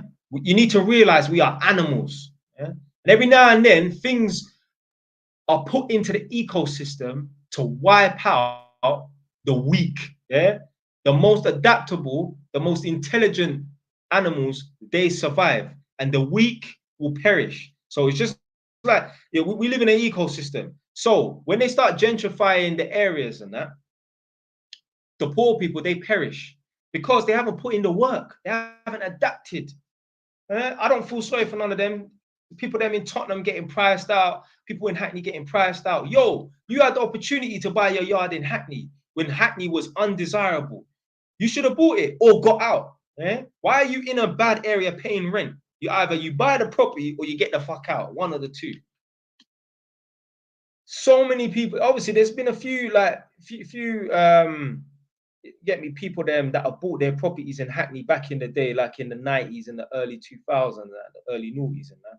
But a lot of them, they didn't buy their property, and they could have, because remember, a lot of these people they were living in the council houses, so therefore they would get right to buy and a nice discount and that. So they could have afforded it, but you know they wanted to drive a Mercedes and that. So.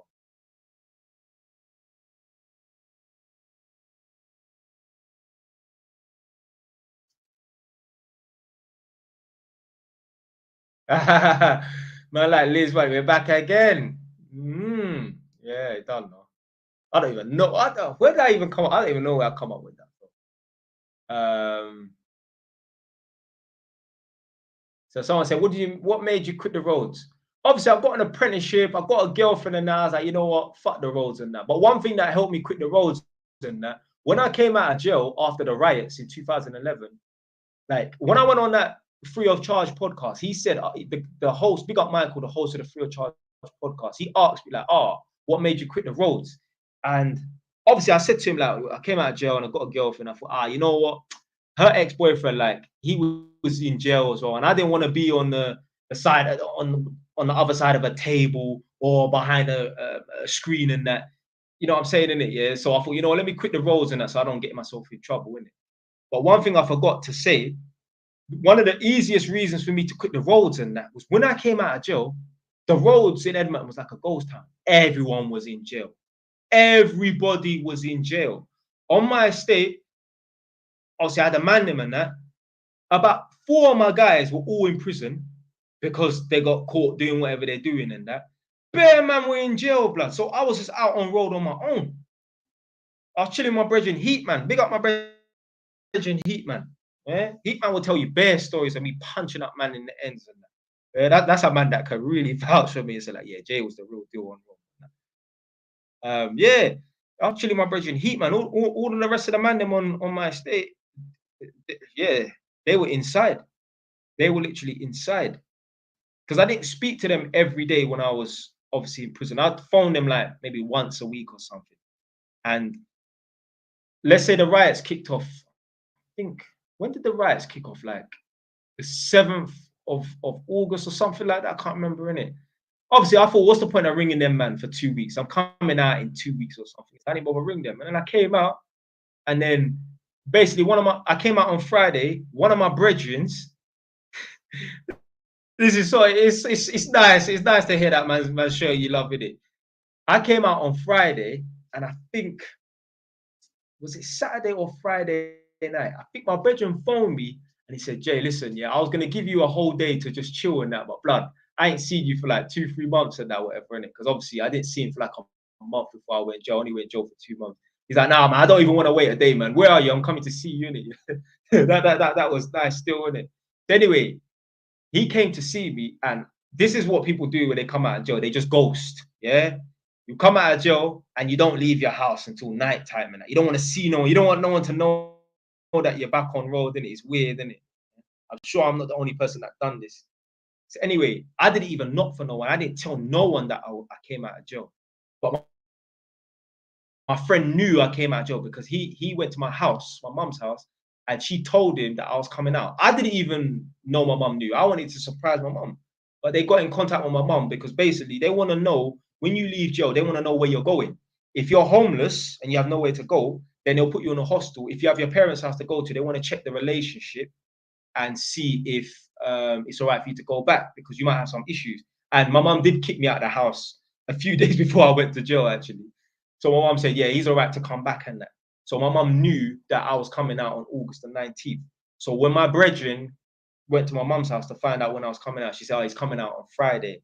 He didn't even want to wait a day or whatever. He's like, oh, I couldn't even wait. Like, oh, let me come check you and that, innit? So he came and saw me. So anyway, when he came and saw me, he said, blood, you see all of them man, they're all in jail. I'm like, what do you mean? He's like, yeah, they got caught doing this, doing that, whatever. And then my brethren that was standing talking to me, he ended up going in jail a couple months later. He went to Wood Green. So we're from Edmonton. He went to Wood Green to go and loot and rob. He went into a shop and robbed some stuff. I don't know what shop it was, but he cut his hand on some glass and there was blood that was left on the inside of the shop. They caught him through his DNA. Remember I said earlier in the stream that a lot of men have previous convictions. So obviously they had his DNA from previous convictions and that, because they swab you, innit? So they found the blood on the floor and obviously probably took it to the lab and found, oh, this is such and such DNA. Well, obviously he must have committed a burglary, because he didn't spit blood out of his window in Edmonton and it found its way inside the shop in Wood Green. He must have been on the inside of the shop burglarizing and robbing the shop. So therefore, we're going to do him for burglary. So anyway, he got done like 8 months. That was months after, obviously, he came to check me, because obviously they were collecting evidence. It probably took time to come back. And yeah, man, he said one day he just got a knock at his door and the police arrested him. They arrested him. So yeah, I think he got like 8 months. He got like 8 months. I didn't rate him still.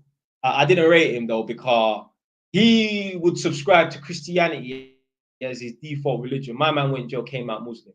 Fam, come on, blood. Come on, fam. Fam, I don't rate man that just join things because, like, blood. When I was in jail, the imam tried to come to my cell door. I said, I don't believe in God. No one, I'm not saying he tried to put pressure me, but in certain jails, certain man will try. Fam, you're not pressuring me to join no religion. I'm not going to join a religion so that I can eat certain foods as well, because I've heard someone talk about that before. The reason why they became Muslim and that is because one of their cellmates was eating some kebab food or something during Eid or something like that. So they decided to join Islam and become a Muslim so that they could eat the food. Like, fam, what a reason to subscribe to a religion. All right. Good night, Nadia. Man like Shane, wow, go on. Yeah, a lot of people did get bagged for the thing. Done now. Liz Wani, come on.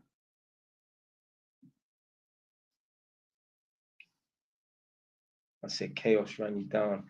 Man said join Islam for some kebab washed you know.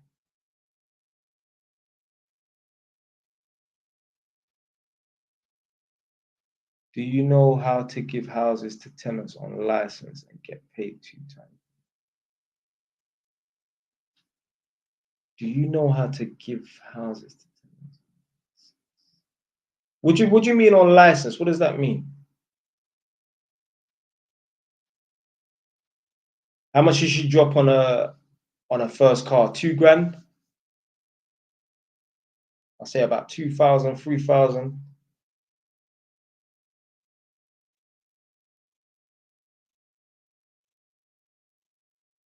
Oh, nah, but I ain't renting out no property to no one that just come out of jail. No disrespect. But it's all right. I'll find do you know what it is? I only rent out my property to professional people. Because someone was saying to you, what would you do if you come across a roadman tenant? Well, I mean, roadman don't have jobs, so therefore you wouldn't be renting out my property anyway. So what's everyone laughing at, blood? Did I say something funny, yeah? But yeah, someone's like, would you rent out your property to a roadman? Like, fam, I'm not renting out my property to no one that don't work. I've had so many people contact me, do you accept DSS, which is like, you know, like, what you call it? Benefits and that. No, I don't want no one sitting in the house who's not working. I want people to be busy with themselves, you know?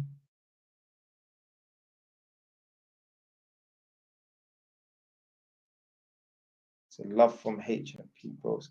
No way is someone watching my live stream in jail right now, blood. What age did you start investing in property? 24. So I bought my first house when I was 24. Do I take cash as rent? I mean, I have some guy did give me a deposit in cash and that, but usually I just accept. I just take bank transfers and that. Raw, someone's actually, oh my days, the guy's actually in prison right now, you know. It's in strange ways, you know. Fucking hell. Well, some people work, get some support, so you're not right to say that. You got 11 years, fam. Oh my days, blood. If you want, put in the chat what you're in for. Only if you want to, though. Fucking hell, fam. That's what I'm saying. You're like, obviously, you lot are on road. You like ain't done nothing in it. But what I'm saying is, like, there's guys that are in jail right now that would love to be in our position to, you know what I'm saying, in it, yeah, be free and do something with ourselves. So like, we got to utilize our freedom for them, man. There, you know, like I've said in my videos, what motivates me to go running, what keeps me disciplined to go running every other day, is the fact that there's people people out here who are in a wheelchair, who are disabled, who would love to be able to go running. Now, if they were normal, able-bodied human beings and that, yeah, would they go running? Probably not. But what I'm saying is, like, when you see them people are disabled, they got one leg missing and that, they would love, if someone said to them, we will give you the ability to walk again. We will give you back your legs. We'll fix your spine that's, you know what I'm saying, paralyzed, yeah, unparalyze you and that. But you have to go running every other day. That's your tariff, yeah, until the day you die. I'm sure them people there will say, you know, give me back my legs, give me back the ability to walk. I'll go running every other day, no matter the weather. Yeah, that's how I think. That's how you got to think. Imagine, yeah, like there's certain people right now, yeah, that are scared to try this, are scared to try that. Blood, there's people that are dead right now, you know, that would love to be alive so that they could try this and try that and step out their comfort zone. You got to do it for them. So many people have just been murdered or killed in a freak accident and they're all innocent in that. I said ostrich sentence. I don't know what that means.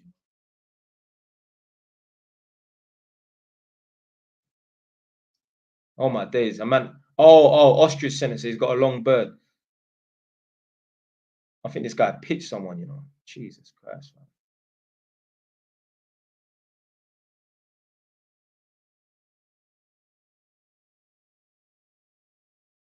Been here since 16, since he was 16, he's 30 now. Fucking hell. So you've been here 14 years plus 11. So you got 25. And you're still on the IPP as well. That's the thing as well. They've abolished it, but they still got. So what was the original sentence then? Because I've heard the maddest IPP I've ever heard in my life. Yeah. A guy, fucking it was oh, what's his name? What's his name? What's his name? Kemsey. I was watching an interview with Kemsey, yeah. He's from Balance Road in Hackney. It's like my cousin knows him. Anyway, his brother, yeah, that's the worst IPP sentence I've heard so far. His brother's been in prison for 18 years, yeah. So they were asking him, like, how long's your brother been in jail for? He said 18 years. Yeah? 5 minutes later into the conversation, yeah, because they were talking about other stuff during this interview.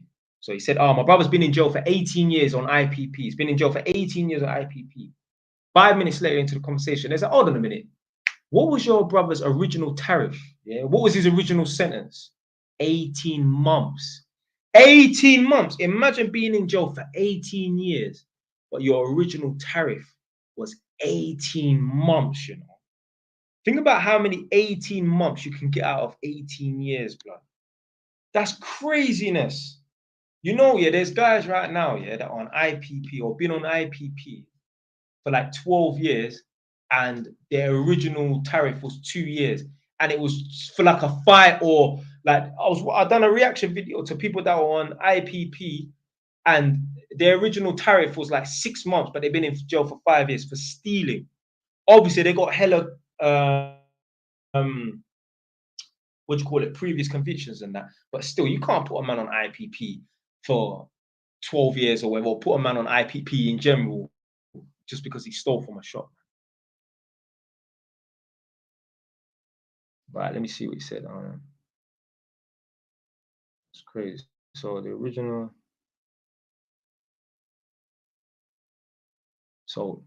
IPP was 8 years.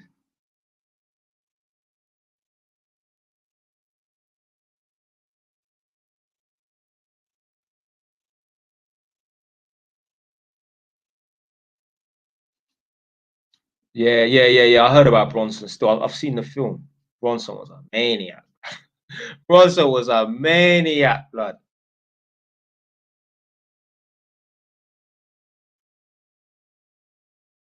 That's the thing. Bronson never killed anyone as well. Oh, what happened to my chat on this?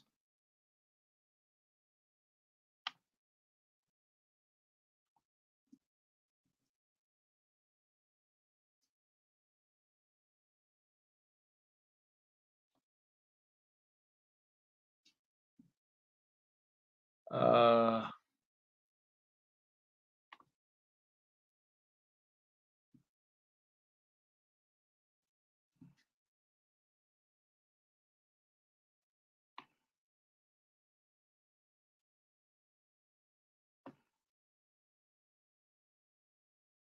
Yeah, prices down south for properties are mad compared to up north. It's crazy.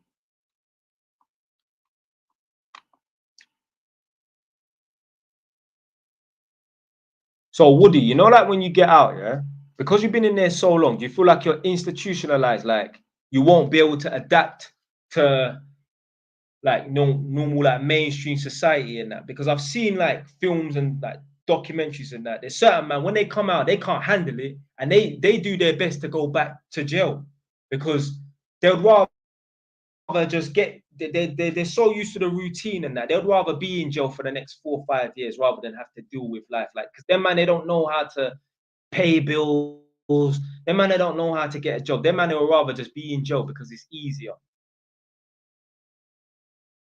So if you're still in the chat, let me know. Like, do you think once you get out, you think you'll be able to adapt to like mainstream society and fit in, or you think you're really institutional? Like, you've been in jail for a very long time, right? Because obviously you're not on DCAT, so you don't get to go home on the weekends, innit?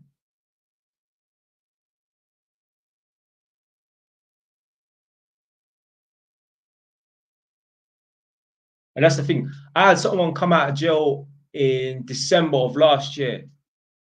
He came out of jail within 4 days. My man sent me a DM because obviously, like my YouTube videos, forget about TikTok. Before I was on TikTok, because I only been on TikTok for a year, for a month or like 2 months, something like that now. Um,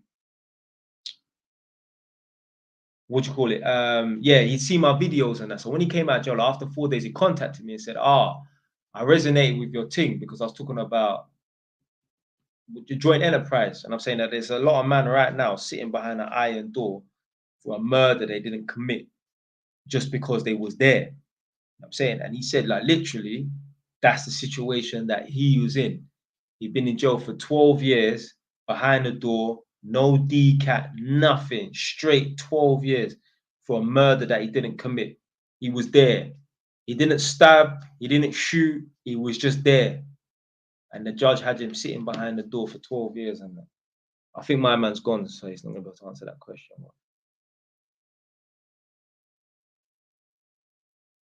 Man said, "Did you ever trap?" You know, my man come late. You know, fam, I spent about 20 minutes talking about when I went to country one time.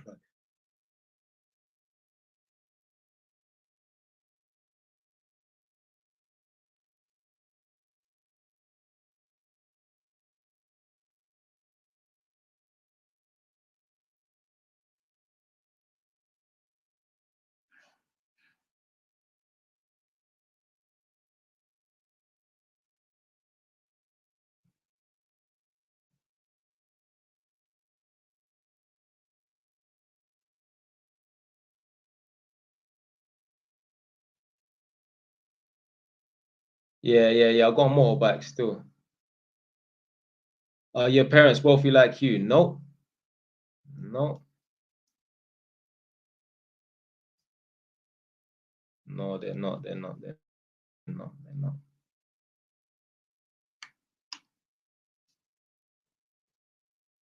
I'm setting the trend in my family, so like, literally, like if they wanted to buy a property, they could come to me for advice on how to buy a property. Really and truly, it should be the other way around, isn't it? But you know, what I'm saying someone's got to break the cycle. Someone's got to be the first. I'm the first. Would you buy a house from auction? Yeah, yeah, yeah, yeah. I'd buy a house from auction. I tried to buy a house from auction, but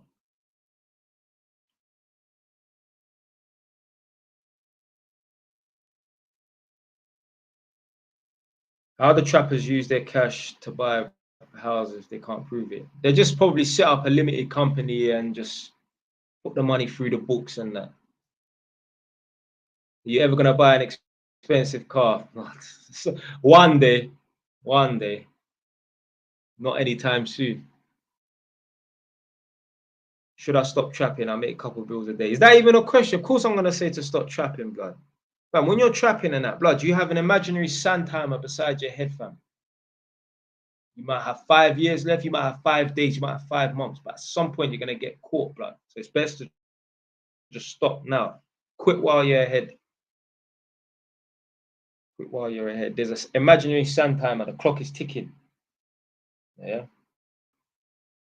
There's man in the stream. Look, you just saw there's a guy in the stream right now. Well, he's left, but I think there was a guy in the stream 5 minutes ago.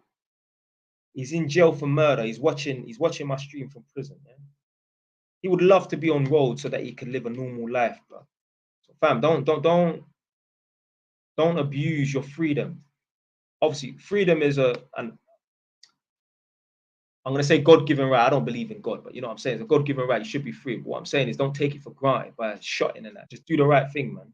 A lot of man that's trapping right now, I promise you, if they could earn the money that I earn, 360 a day, whatever it is, no day is the same. I might make 340, I might make 360, I might make 280. Every day is different. Yeah? Anyway, on average, about 350 a day, something like that. I guarantee you, yeah, there's man right now that are trapping. If they could earn £350 a day like me, they would stop trapping. The problem is, them man, they're too lazy to go and study in college for 4 years or go and get themselves a uni degree, you know, have to study for 3-4 years and that. That's the problem. I guarantee you, if the man that are trapping right now, if they could make the 360 a day doing their 9 to 5, 8 to 5, whatever, they would. They would. It's the problem is they don't want to do the journey. You see, that 4 years is too long for them. But then the thing is, they'll end up making up that 4 years in jail anyway. Yeah? They're living on, is it buy time, or like they're living on borrowed time? They're just borrowing time. They're gonna have to pay that time back. And unfortunately, the man they're gonna pay that time back behind an iron door with a flap that the fucking prison guards, the govs, always opening up every 30 minutes just to check to see if you ain't hung yourself and that. And slam that door, that flap shut.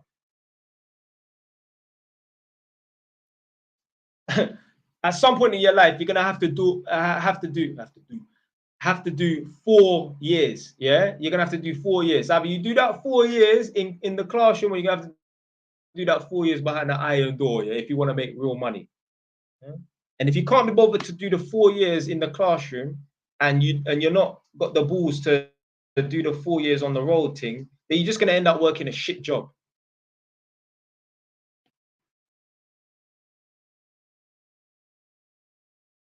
Yeah. There's one youth that I know. He said, if you're not making more than like 40 grand a year, then just get, if you're not making more than like 40, 50 grand a year shotting, but this was back in like 2010. If you're not making 40, 50 grand a year shotting, just get a day job. He's right. He's right, blood. There's man out here on a salary of 25 grand and they're trapping. But then when they get caught, they could be doing fucking 2 years, bro. You might as well just do that 2-3 years in the classroom and you know, be a legit person, so you don't have to be looking over your shoulder and them things there. You get opinion on Tate's success and mindset. Yeah, obviously, man, I'm a fan of Andrew Tate, man. I like Andrew Tate, man. He's a GOAT fan. One of the most important people to ever jump on social media. I've got a criminal record. That ain't stopped me from getting no jobs. Obviously, if you've got a criminal record for money laundering and being a fraudster, well, then that's going to stop you from working in a bank. You know what I'm saying? There's certain criminal convictions that are going to mess you up from working in certain environments and that. Obviously, God forbid, you know what I'm saying, man's on the S offenders register. Yeah. God forbid any of you lot ever end up on that register. Boy, that's long. I remember, yeah, in school, you know what I'm saying, year 10, year 11, whatever. Not me, but the man them. Not me, but the man them would be going around touching up the girls. But the girls would invite the man them to do it, not me. The man them to do it. Yeah. The girls would let the man them, not me, put their hand down their top and that in school, not me in it. Yeah. So I remember there was an assembly about it. Yeah. The teacher said, anyone that is seen touching any of the girls, you will be arrested and you will be on the S offenders register. Boy, that was enough for all the man them to stop. Yeah, them man they kept their hands to themselves. Them man they, yeah, the man that was walking around like this all day long. Keep your hands to yourself, fam. Yeah, literally. Because fam, that's a register. Once you're on that, I'm sure you're on that for the rest of your life. Like, yeah, long, long. You imagine, yeah, if you was on that, yeah, you think you could do my job working in people's houses and shit? No way. No way. They don't even want you going into the tenants' houses unless whoever's there is above the age of 18. So like obviously I can go to a tenant's house who's 20 and then there's a 15-year-old there. But I'm not allowed to go to a tenant's house if it's a boy who's 15 or whatever, or a girl that's 15 if they're under the age. Obviously, I can use my discretion in that. Let's say, yeah, there's like a bunch of teenagers in there and there's like 5 of them and they're all 15. Well, I mean, if anyone's in danger, it's going to be me. They'll probably rush my blood clot in it. Yeah? So, I mean, I don't think they're going to be in any danger in it. Yeah, there's like 5 of them and they're 15 and that. So, but yeah, they say, yeah, if the tenant, if you find out that the tenant's under the age of 18, you must leave the property. So.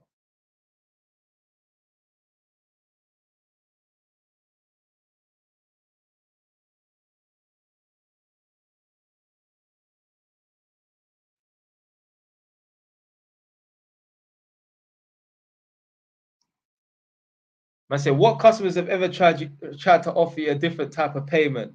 Elaborate. Elaborate. I'm a bit too naive to understand what you're talking about. I don't know. I don't understand. Wink, wink. What type of payment you're talking about? How many properties you got? I've got 3 properties at the moment. I'm in the process of buying a 4th. Nah. Because obviously I work in tenants' houses, yeah.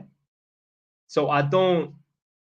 Like I'm on a contract. I don't need. They don't pay for it. The tenants get the test done for free. So there's no need for them to want to offer man anything. You know what I'm trying to say? But yeah, obviously my experience on the jobs, I don't think there's anyone that could really tell you about my could have had the same experiences on the jobs as me. Yeah, because man's got some mad stories and that, like, you know. But I've had a couple girls like give me money and that. You know what I'm saying? I remember there was one girl's house I went to. She gave me £10 because basically she thought that the job was gonna fail because she had some spotlights installed. So she was like, "Hey, she's like, this is for you. It's £10 on the work surface in the kitchen." I'm like, "You sure?" She's like, "Yeah." I'm like, "No, man, it's cool." She's like, "No, take it." And then there's some woman around the corner. She gave me £10 one time because I told her on the phone, if I don't get to do the test today, then they're gonna give you a £70 fine. So um yeah. She gave me £10 too. Because obviously the way she saw it is I saved her £70, so she gave me £10. So she was in profit by 60 basically. Because she was gonna cancel. I told her, nah, don't cancel the job. Man said any man said cool, bit more specific. Any tenant offer you to stay and have 1-2 glasses and so on. I don't drink, fam. I don't drink, fam. I don't drink. I don't drink, fam.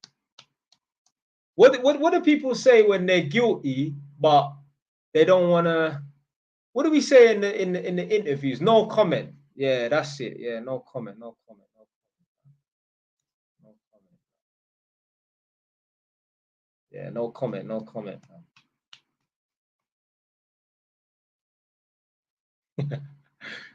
Yeah, no comment, fam. No comment, man. Yeah, man said plead the filth, you know. Oh, plead the fifth. I don't get what that means.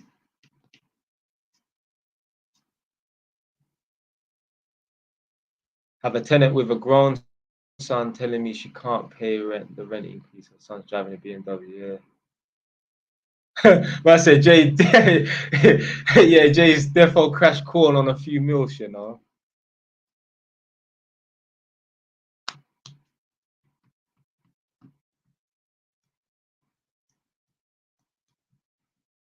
You don't contribute to the rent.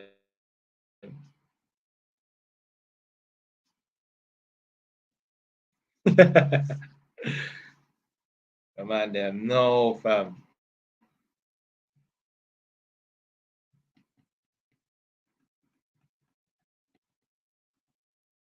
Why you hate middlemen so much? Like that story time you told. Do you know why I don't like middlemen?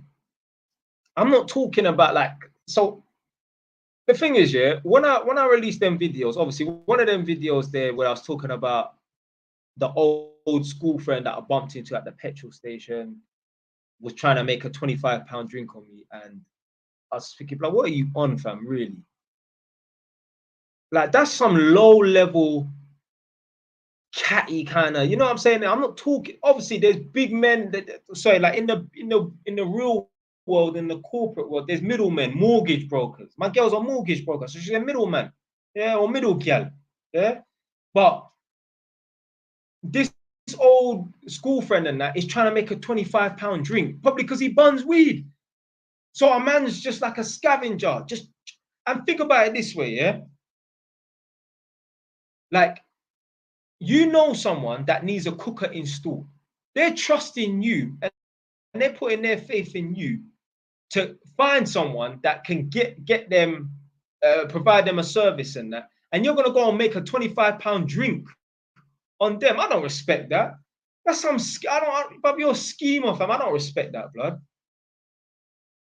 I don't respect that, man. I don't respect that, man. That's some catty busy. You think I've got time to be making a £25 drink? If I know someone that needs a gas test done, if the gas man tells me that the gas test costs £80, then I will tell the person that I know it costs £80. I'm not making £10. I'm not making £20. I'm not making 5p on that. On top of that, I don't care. Yeah, I'll just tell them, yo, it's £80. That's it. I ain't got time to be making no drinks on top of people's things. Like, fucking, my leg is starting to cook with this fan heater, boy.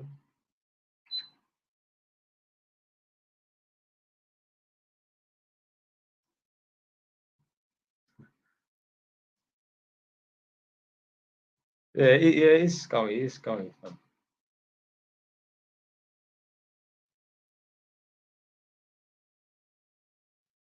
I said, how am I picking up rent in my Toyota and my tenant's got a BMW? That's why they're the tenant and you're the landlord, because your mind is in the right place.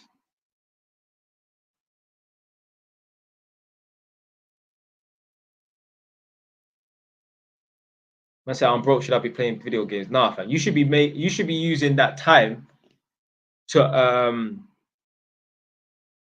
make something of yourself. Yeah, man's talking about, yeah, his boy is always trying to do some shit like that. Yeah, it's annoying, man. I don't want to be around someone that's, like you might know someone. Yeah, imagine you go to someone's house and they're always trying to sell you something. Hey, you want to buy this? You want to buy this? Fam, don't try and sell me nothing. I've got a book. I've not been to nobody's house and say, hey, do you want to buy my book? Do you want to buy my book? No, no, no, no, no, no. I might speak about it, yeah, but I'm not trying to. I'm not trying to speak about it on slide to try and sell the book. I'm not relying on one person in blood. Listen, I've got enough of a YouTube following to make money off my book. I don't need no family members to buy my book. Yeah. If you stumble across it because you follow me on Instagram or you see my channel and that, or you've heard about it through word of mouth, then yeah, that's cool. But I'm not telling no one that, oh yeah, man, I got a book. Yeah, you want to buy my book? What? Am I really desperate to make £20 off of a book? No, I don't need to sell no books. If you don't want to buy the book, buy the book. Yeah? Buy the book, buy the book, buy the book, buy the Rascal book. I ain't desperate to sell no book, man. But yeah, if you don't want to buy the book, that on it. Obviously, on eBay, type in Conquering Adversity. On Amazon, type in Conquering Adversity. On eBay, it's the hardback version. On Amazon, it's the ebook version. The hardback version is like £20. The ebook's like, I think, 10.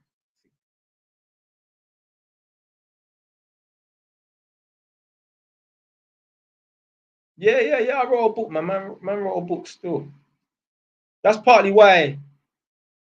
I wanted to start the YouTube channel and that because I always wanted to write a book. Because man's got, I mean, there ain't enough trees to chop down in the Amazon forest for me to type my stories on in my book in it. So obviously, man's just put like the main things in that. But there's bare, yeah, man got too many stories. I'm telling you, you see in 2011, yeah, I thought about this like, hopefully one day man's rich enough and that to produce a film. The film will be called 011, yeah, 2011. Blood, you see that year? That year, 2011, that was like a movie in itself. My mum said to me at the end of 2011, yeah, that's when stuff started to get better for me. Like I got an apprenticeship after I come out of prison. I remember me and my mum and my girl went to one of my mum's friends' house for like a New Year's Eve party. And I remember on New Year's Eve in the day, my mum said to me, hopefully next year will be a good year for you because that year was crazy. Crazy. That was the year where obviously man's getting nicked, going to jail. Before that, going to country on the run from the police, cutting off my tag, getting rushed. I'm going to fucking country to get money so I can get artillery and that blood. It was crazy. It was crazy. That year was nuts. My mum's kicked me out of the house and that into that blood. It was mad. It was mad. Getting into bare different beef. Telling you.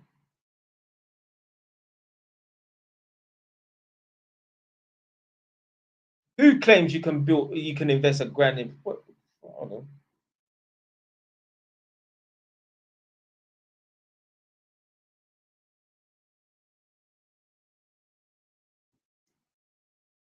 You know, I like Samuel Lee's though, but I don't know who he was talking about, like what he was talking about investing in £1,000. I don't know about that, but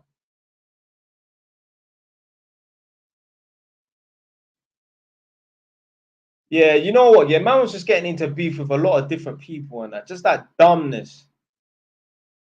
Like I remember, I had a fight outside of Edmonton Green Police Station. I actually got knocked out, basically, you know. I had a fight outside Edmonton Green Police Station. Imagine, and the police didn't even come. Not that man needed the police to come. What I'm saying is, I had a not outside around the corner, no, outside the door of the police station. I had a fight, and the police didn't even come. Imagine that. Imagine that, blood. Imagine having a fight with someone outside the police station and the police didn't come. All because just man watching, man.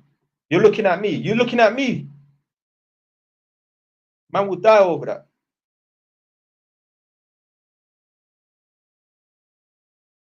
A man will die over that. I know someone, their baby dad died over that.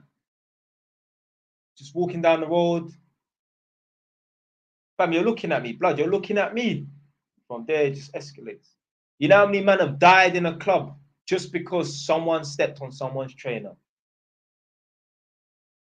You know how much man have died over a road rage incident just because a man cut him up in the street?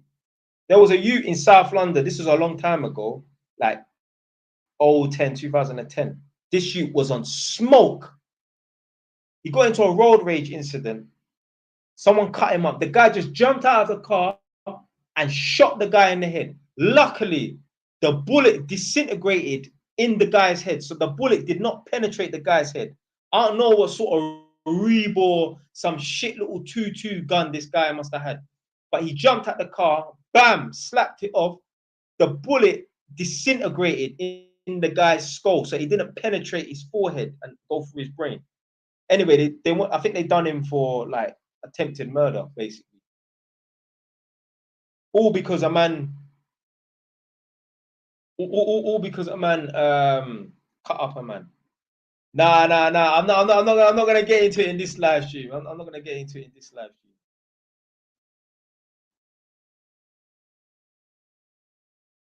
Yeah, I'm not gonna get into the beef thing in this live stream.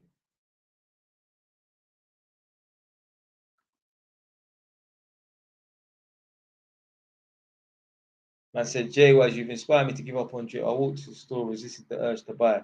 Fam, you shouldn't even have no urge to buy. Did you see that video I made where I'm saying, like, for the amount of money that the man them are spending on drip, the return on investment is not worth it. Like, man are spending this amount, that amount on drip and that, but are the girls that you're getting back from this drip, is it worth it? Do you understand what I'm trying to say? Like, the girls that you're pulling is a man that's not wearing drip all the time. Is he pulling the same amount of chicks, the same level chicks? And if he is, then that just goes to show, blood, you buying drip is not worth it.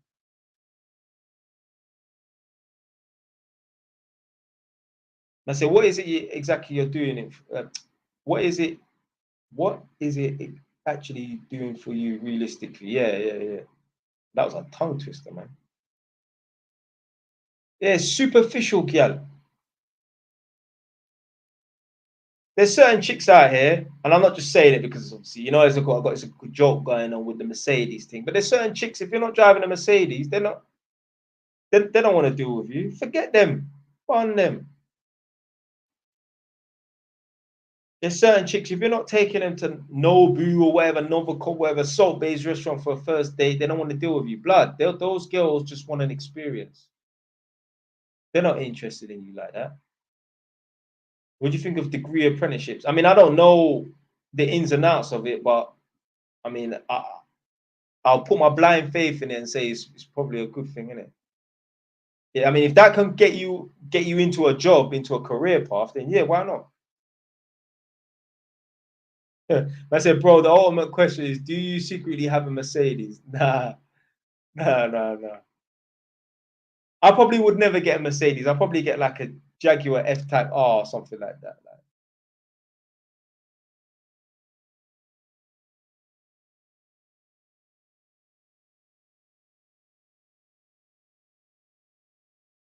Yeah, and if you fall off, yeah, man, it will disappear on your blood clot. I said, let's have a scrap then, bud. Well, honestly, like me, obviously, I talk on the net in it, yeah. But if any of you don't wanted to, like, I'm not gonna organize to meet people, to fight people, and beef people. But honestly, like, if you have a problem with me, hey, just take a swing at, man. When I leave my house, I'm always ready. Yeah, honestly, honestly, I'm always in a drama. Trust me. Why does the guy keep asking my net worth? I don't know what my net worth is. Like, your net worth is your assets minus your debts and that. I'll probably say,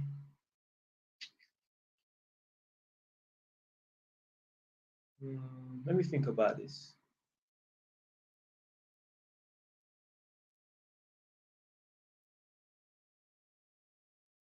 I'll probably say like my net worth is probably like 70K. I don't know. Because your net worth is your assets minus your debts.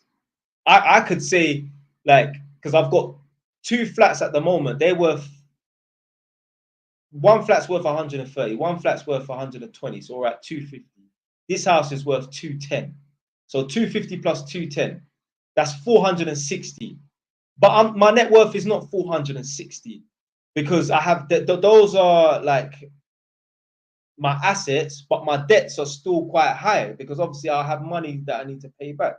So I'd say my net worth is probably 70K. That's it. But like my assets are worth 450. But if I minus my debts, it's probably like 70K maybe. Yeah, I'm not one of these idiots that are gonna start running around saying, "Oh, my net worth is 450." No, I've got assets that are worth 450. But I'd say my net worth is only probably about 70K.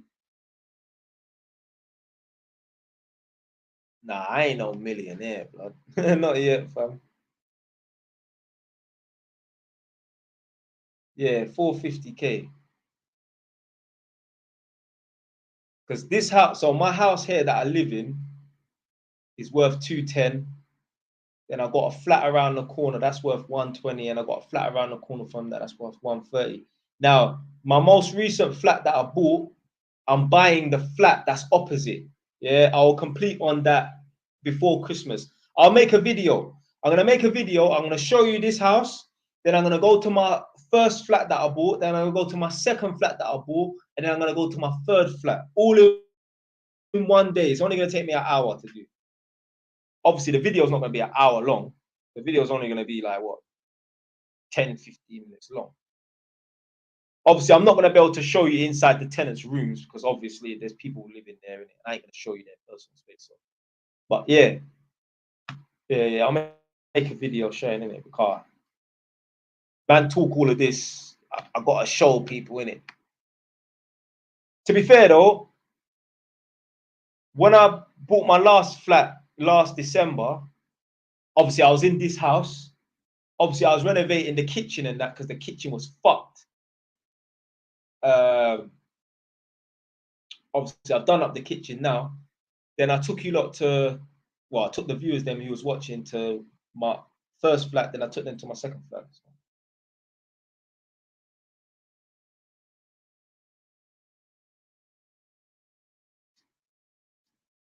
Took me a long, well, that was a difficult job doing up my kitchen, you know.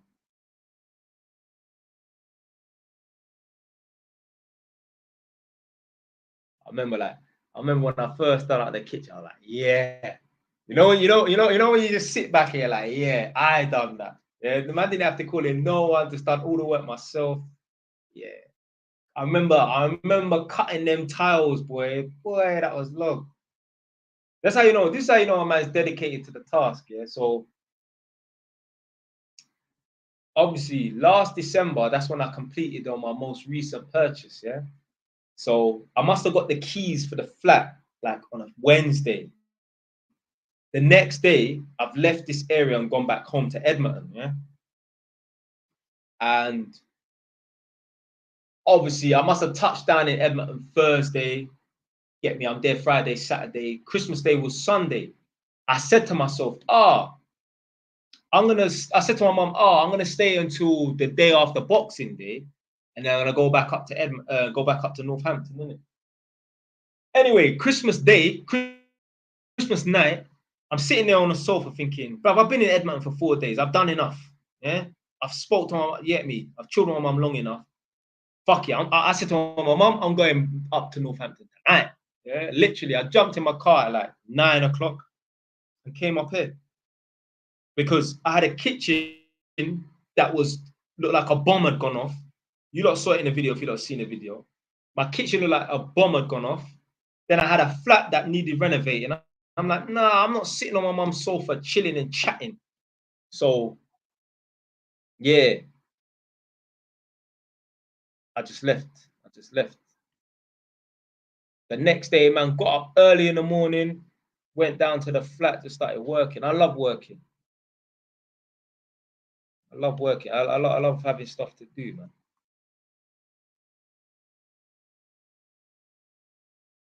But I'm gonna come off in 1 minute.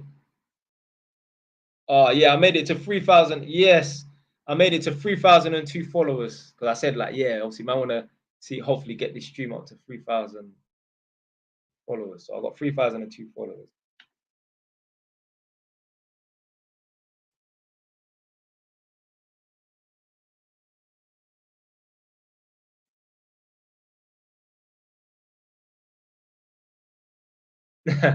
So basically, man dropped a video just before I came on the live stream. I dropped a video on like the TikTok pages saying that African parents look down on Jamaicans and that. So I'm just reading some of the comments and that because obviously I can see them because I'm on my laptop, obviously.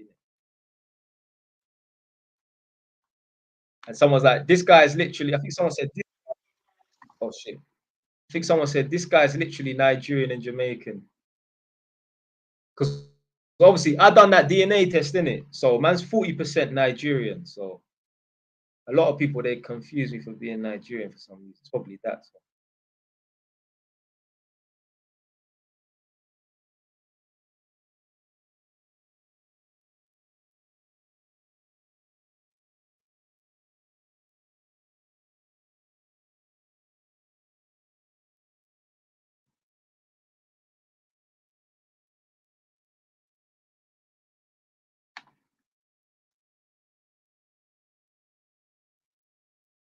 Right, I'm gonna go in my kitchen in a minute and put on some apple crumble.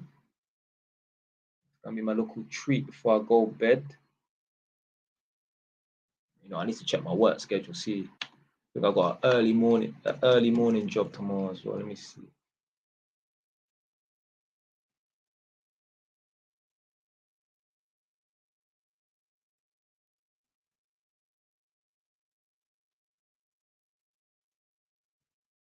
But yeah, man, stay tuned for the next live stream. I might live stream next week, if not the week after. Me and my 3-hour live streams.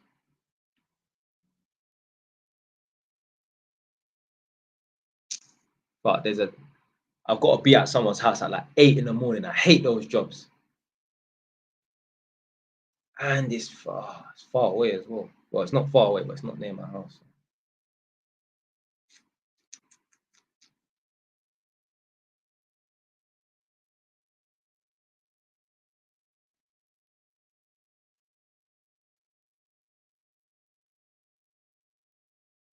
Coming off in 1 minute. Let me check these last comments.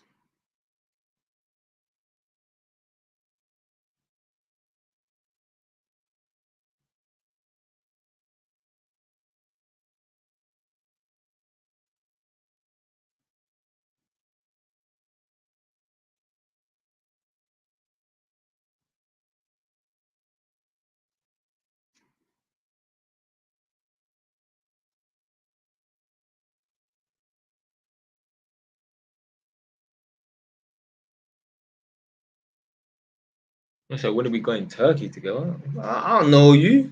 I don't know you about when we're going Turkey together. You know. Did you save your money from staying at home for a few years? Yeah, that's exactly what I did. Yeah.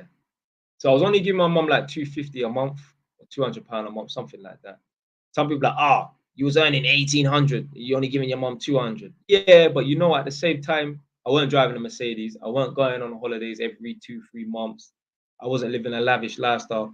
I was living like I was still an apprentice on basic mode. I still live like I'm an apprentice.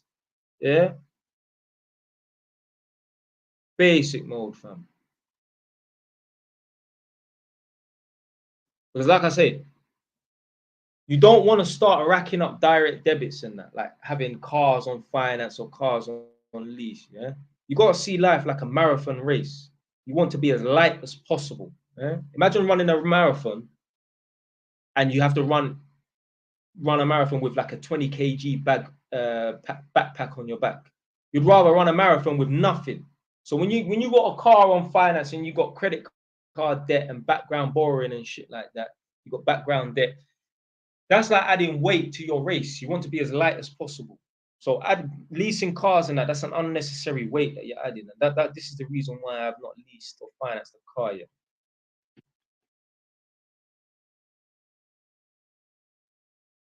Because I don't go nowhere. There's nowhere to go in this area, like in this town. I don't have no friends up here. I only have enemies up here. Yeah, there's nowhere for me to go.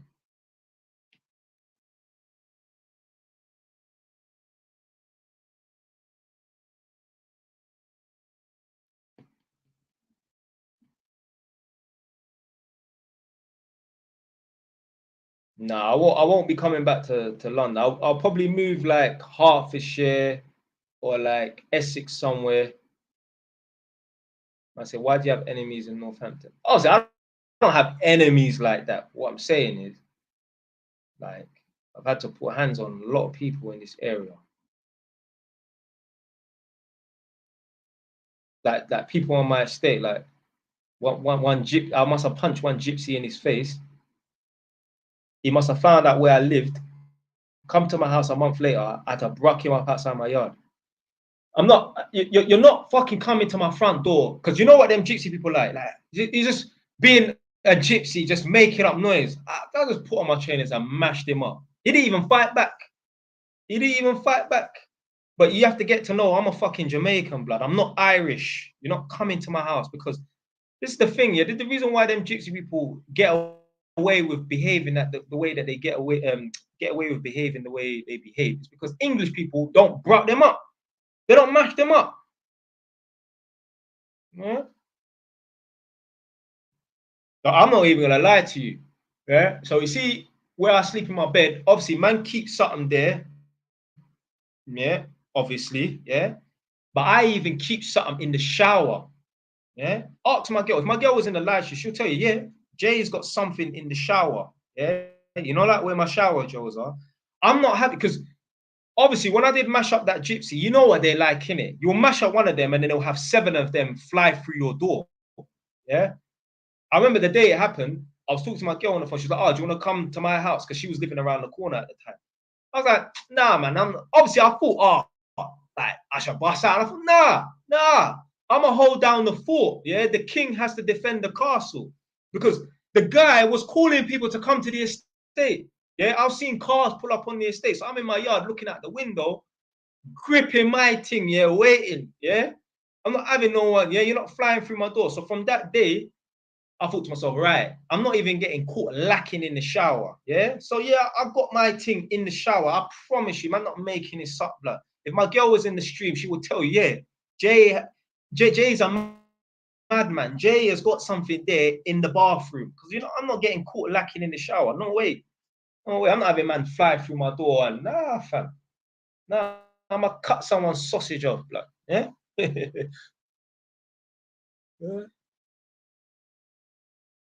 But me, I'm the coolest guy ever in it. Just don't trouble me and I'll leave you alone in it. Don't make no noise, I'll leave you alone in it. Simple as that. How about the car? What do you mean how about the car? But I'm not marrying nobody. My girl knows, yeah, we are not getting married.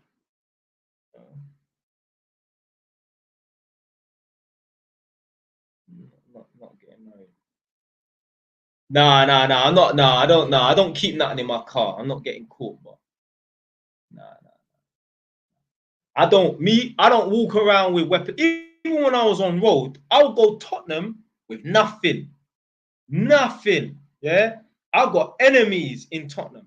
I don't walk, I never used to walk the road with nothing. Yeah. This is my weapon. Yeah? Man was a swingers, trust me. I never used to walk down the road with nothing. I've never been into obviously man's carried before, innit? Like I remember when I went for my job interview in Broadwater Farm, I had to carry something because I'm not getting caught on the farm and that's long. So but I was never one to carry nothing in it. Like I've never been that sort of person. I don't need to. I got confidence in my fighting ability and that. So me, and I'm not a big guy. I'm slim. I weigh about 11 stone. I'm 5'9.5". Yeah, I have to get that half in. Yeah, I'm not a big guy, but man's got a big heart in it. So I never felt the need to carry. I don't walk down the road now, but obviously in my yard, I'm allowed to have what I want. I'm saying so. Nah, I never. Nah, I set pace on someone in prison one time, but I never got. But I could have got mashed up in jail. Yeah, but luckily, and big up Bullets. Big up Bullets. He's from Tottenham. He's one of them Pyru youths from Tiverton. He he was slightly like on paper he was slightly a op, but he weren't an op. But he basically saved me from getting mashed up one time in jail because basically man tried to move to one youth in front of like 8 youths one time, and they're from Hackney, and they weren't having it. They're like, nah, oh no, they didn't rate man, or they thought it was a disrespect that I tried to move to someone that was with them. So yeah, they wanted to run up in my cell. But true say, so this you Air Bullets, big him up. Bullets is from Tottenham. He's Pyru. He's from Tiverton. 1-5. Yeah. I've got a cousin from Tottenham. He knows everybody. My cousin must have spoke to Bullets and said, "Yo, my cousin's in the jail with you. Yeah, like watch out, look out for him, kind of thing in it." But I didn't know this. Bullets never told me this until he said to me that, "Yo, them Hackney youths wanted to run up in your cell, you know." I didn't even know he knew my cousin. Obviously, if I asked him, "Oh, do you know so?" So he probably would say, "Yeah," because my cousin was baiting it. But I didn't know them man there were on that level where my cousin spoke to him and said, "Yo, my cousin's in the jail with you. He's in ISIS. Like, just look after, like, just watch over for a minute. I didn't even know that until Bullets told me, like, yeah, they wanted to run up in your cell or move to you in it. So, but someone said, "Are prisons as bad as they seem? Make it seem." I don't really know in it. Like, I don't think so really in it. Yeah, obviously, in ISIS, it was like a war zone. Yeah, you see that prison there, ISIS, every day. I can't stress it enough. Every day, that bell was going off, and I would see the guards just go running. Because when I was on the G wing, which was the induction wing, where my cell was, I could see like the forecourt where people come into the block and leave the block. And you would just hear the bell going off, and you'll see 8 prison officers just running. They'll just be running. I don't know. I don't even know how, like, where they know where to go as well. But I don't know. I don't understand how they know where to go. But anyway, the bell will go off every day. Once a day, the bell will go off. Yeah, if not every other day. And you'll just see the guards running. I don't know where they're going. I don't know if someone's getting mashed up in the gym or in the education in one of the classrooms. I don't know in it. But yeah. ISIS is just a war zone. Other prisons, I don't know what they like. I don't know what big man jails like. I never went. So obviously, ISIS is a young offenders prison for Londoners only. So when I was, so like, you see Feltham and ISIS, they're for Londoners only. So when you're there, you're just surrounded by men from South and wherever in it. Yeah. These other prisons and that, you get like there's a guy in the stream who's watching my video. He's in for murder. He's left now, innit? He's from Brixton, but he's in strange ways in Manchester. So then in prisons outside of London, you get man from all over, innit? But in Feltham and ISIS, you can only go to that prison there if you're from London, innit? So yeah, everyone. I'm meeting man from Northwest, all corners, every area I met man from. Bare South youths. Not that much people from North London. But everyone's from South London. I'm meeting man that I used to listen to their tracks in jail. Like, I used to listen to their tracks on road, and I'm meeting man in jail. I'm like, oh shit, that's young troops from Gas Gang. I'm meeting him. I'm like, right, that's my man. Just I clocked like afterwards, like a day later. I'm like, oh, that's my man. So yeah, do you know what? Maybe Feltham isn't. Maybe Feltham might be a little bit mixed. But when I was there, I only met youths from like different parts in it. But ISIS definitely. If you don't have a London postcode, you can't go there. Not saying it's a good thing though. You know what I'm trying to say? It ain't no like club that you want to join. You know what I'm saying? So, but yeah, it was all right because ISIS was fairly new at the time. I still remember the postcode SE28ONZ. That's the postcode for ISIS because it's in Thamesmead. But yeah, the jail was fairly new, so it was fresh and clean and that. But I don't know what it's like now. All I know is when I was there during the riots, the jail was fully booked, like it's fully rammed. Like there was just bare youths coming off a road. They were just going to ISIS and Feltham apparently, but obviously I was in ISIS when Feltham when well yeah I was in ISIS here, so I wasn't in Feltham at the time. So I don't know. I don't know if ISIS is still a war zone. I don't know.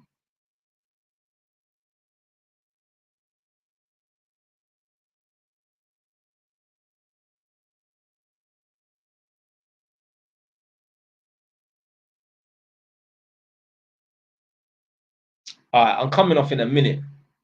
A minute. I'm just gonna put the kettle on. You know me, I love to drink my cups of tea and that. So there's no more free flow, you know. Fucking hell.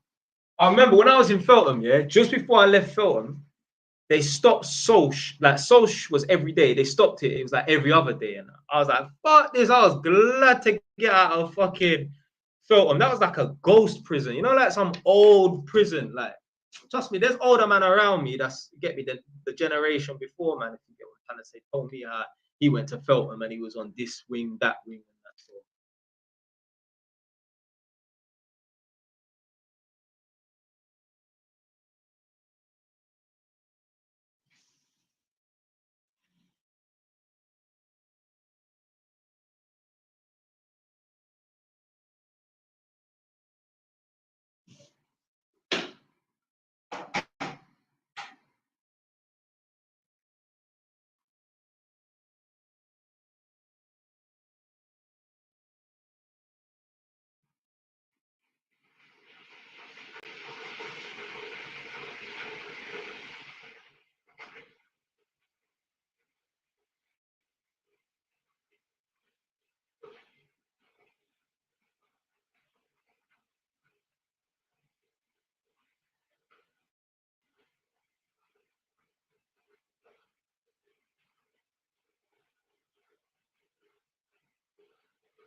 But yeah, I ain't trying to promote get me. No one else talking about having things around the house. I ain't trying to promote no violence or nothing like that. Yeah, but what I'm saying is, hey, if you break in someone's yard, yeah, and you get dipped up, that's your problem. Yeah, don't break into people's houses. So yeah, everyone should keep something local. You got to defend yourself. I'm saying. Obviously, I'm not promoting no one be carrying stuff out on the street. Obviously not. But in your yard, yeah, you should have things dotted around. You are not flying through my door, fam. You're gonna hold something, blood. Yeah, I know about them. So yeah, someone come in your yard, you bore them, they die, and then you're the one. Blood, why are you in someone's house? Why are you in someone's yard? You should know what it's gonna be if you go to someone if you go to someone's house.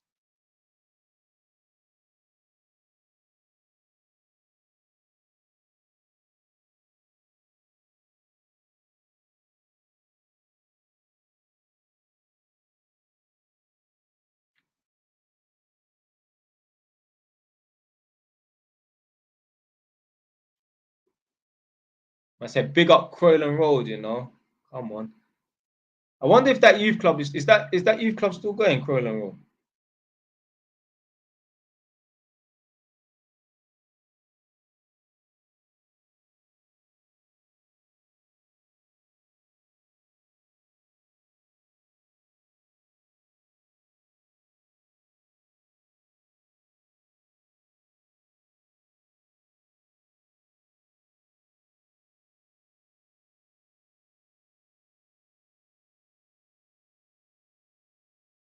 So someone said, what advice would you give if you don't live at home and never had that opportunity? I mean, this is the hand that you've been dealt with. So you just gotta move forward and think positive on that. I mean, living at home is not the be all and end all. Yeah, it could be a good start and that, but how many millionaires or entrepreneurs and that are successful that never had the opportunity to save money by living at home with their parents? Plenty. So you just be the extra one that, you know, that that was being able to become successful who didn't have the opportunity to live at home. Yeah, yeah, yeah. Like my man said, you gotta go harder. But trust me, playing life on hard mode is better than playing life on easy mode. Because you know what? It means you work harder. Right? You see all of them kids that come from rich families and that, they don't level up as much because they don't need to. You get more people that come from humble beginnings leveling up more than people that come from, like silver spoon society. Most of them do not level up because they're not forced to. They're not forced to.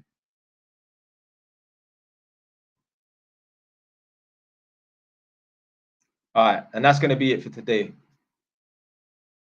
All right, later, you lot. Later. I'm going now, car. It's 11:30. I'm supposed to come off at fucking 10 o'clock. Y'all got me talking out here. Shit. All right, good night, people. How the fuck do I get off this live stream? Oh, that's it.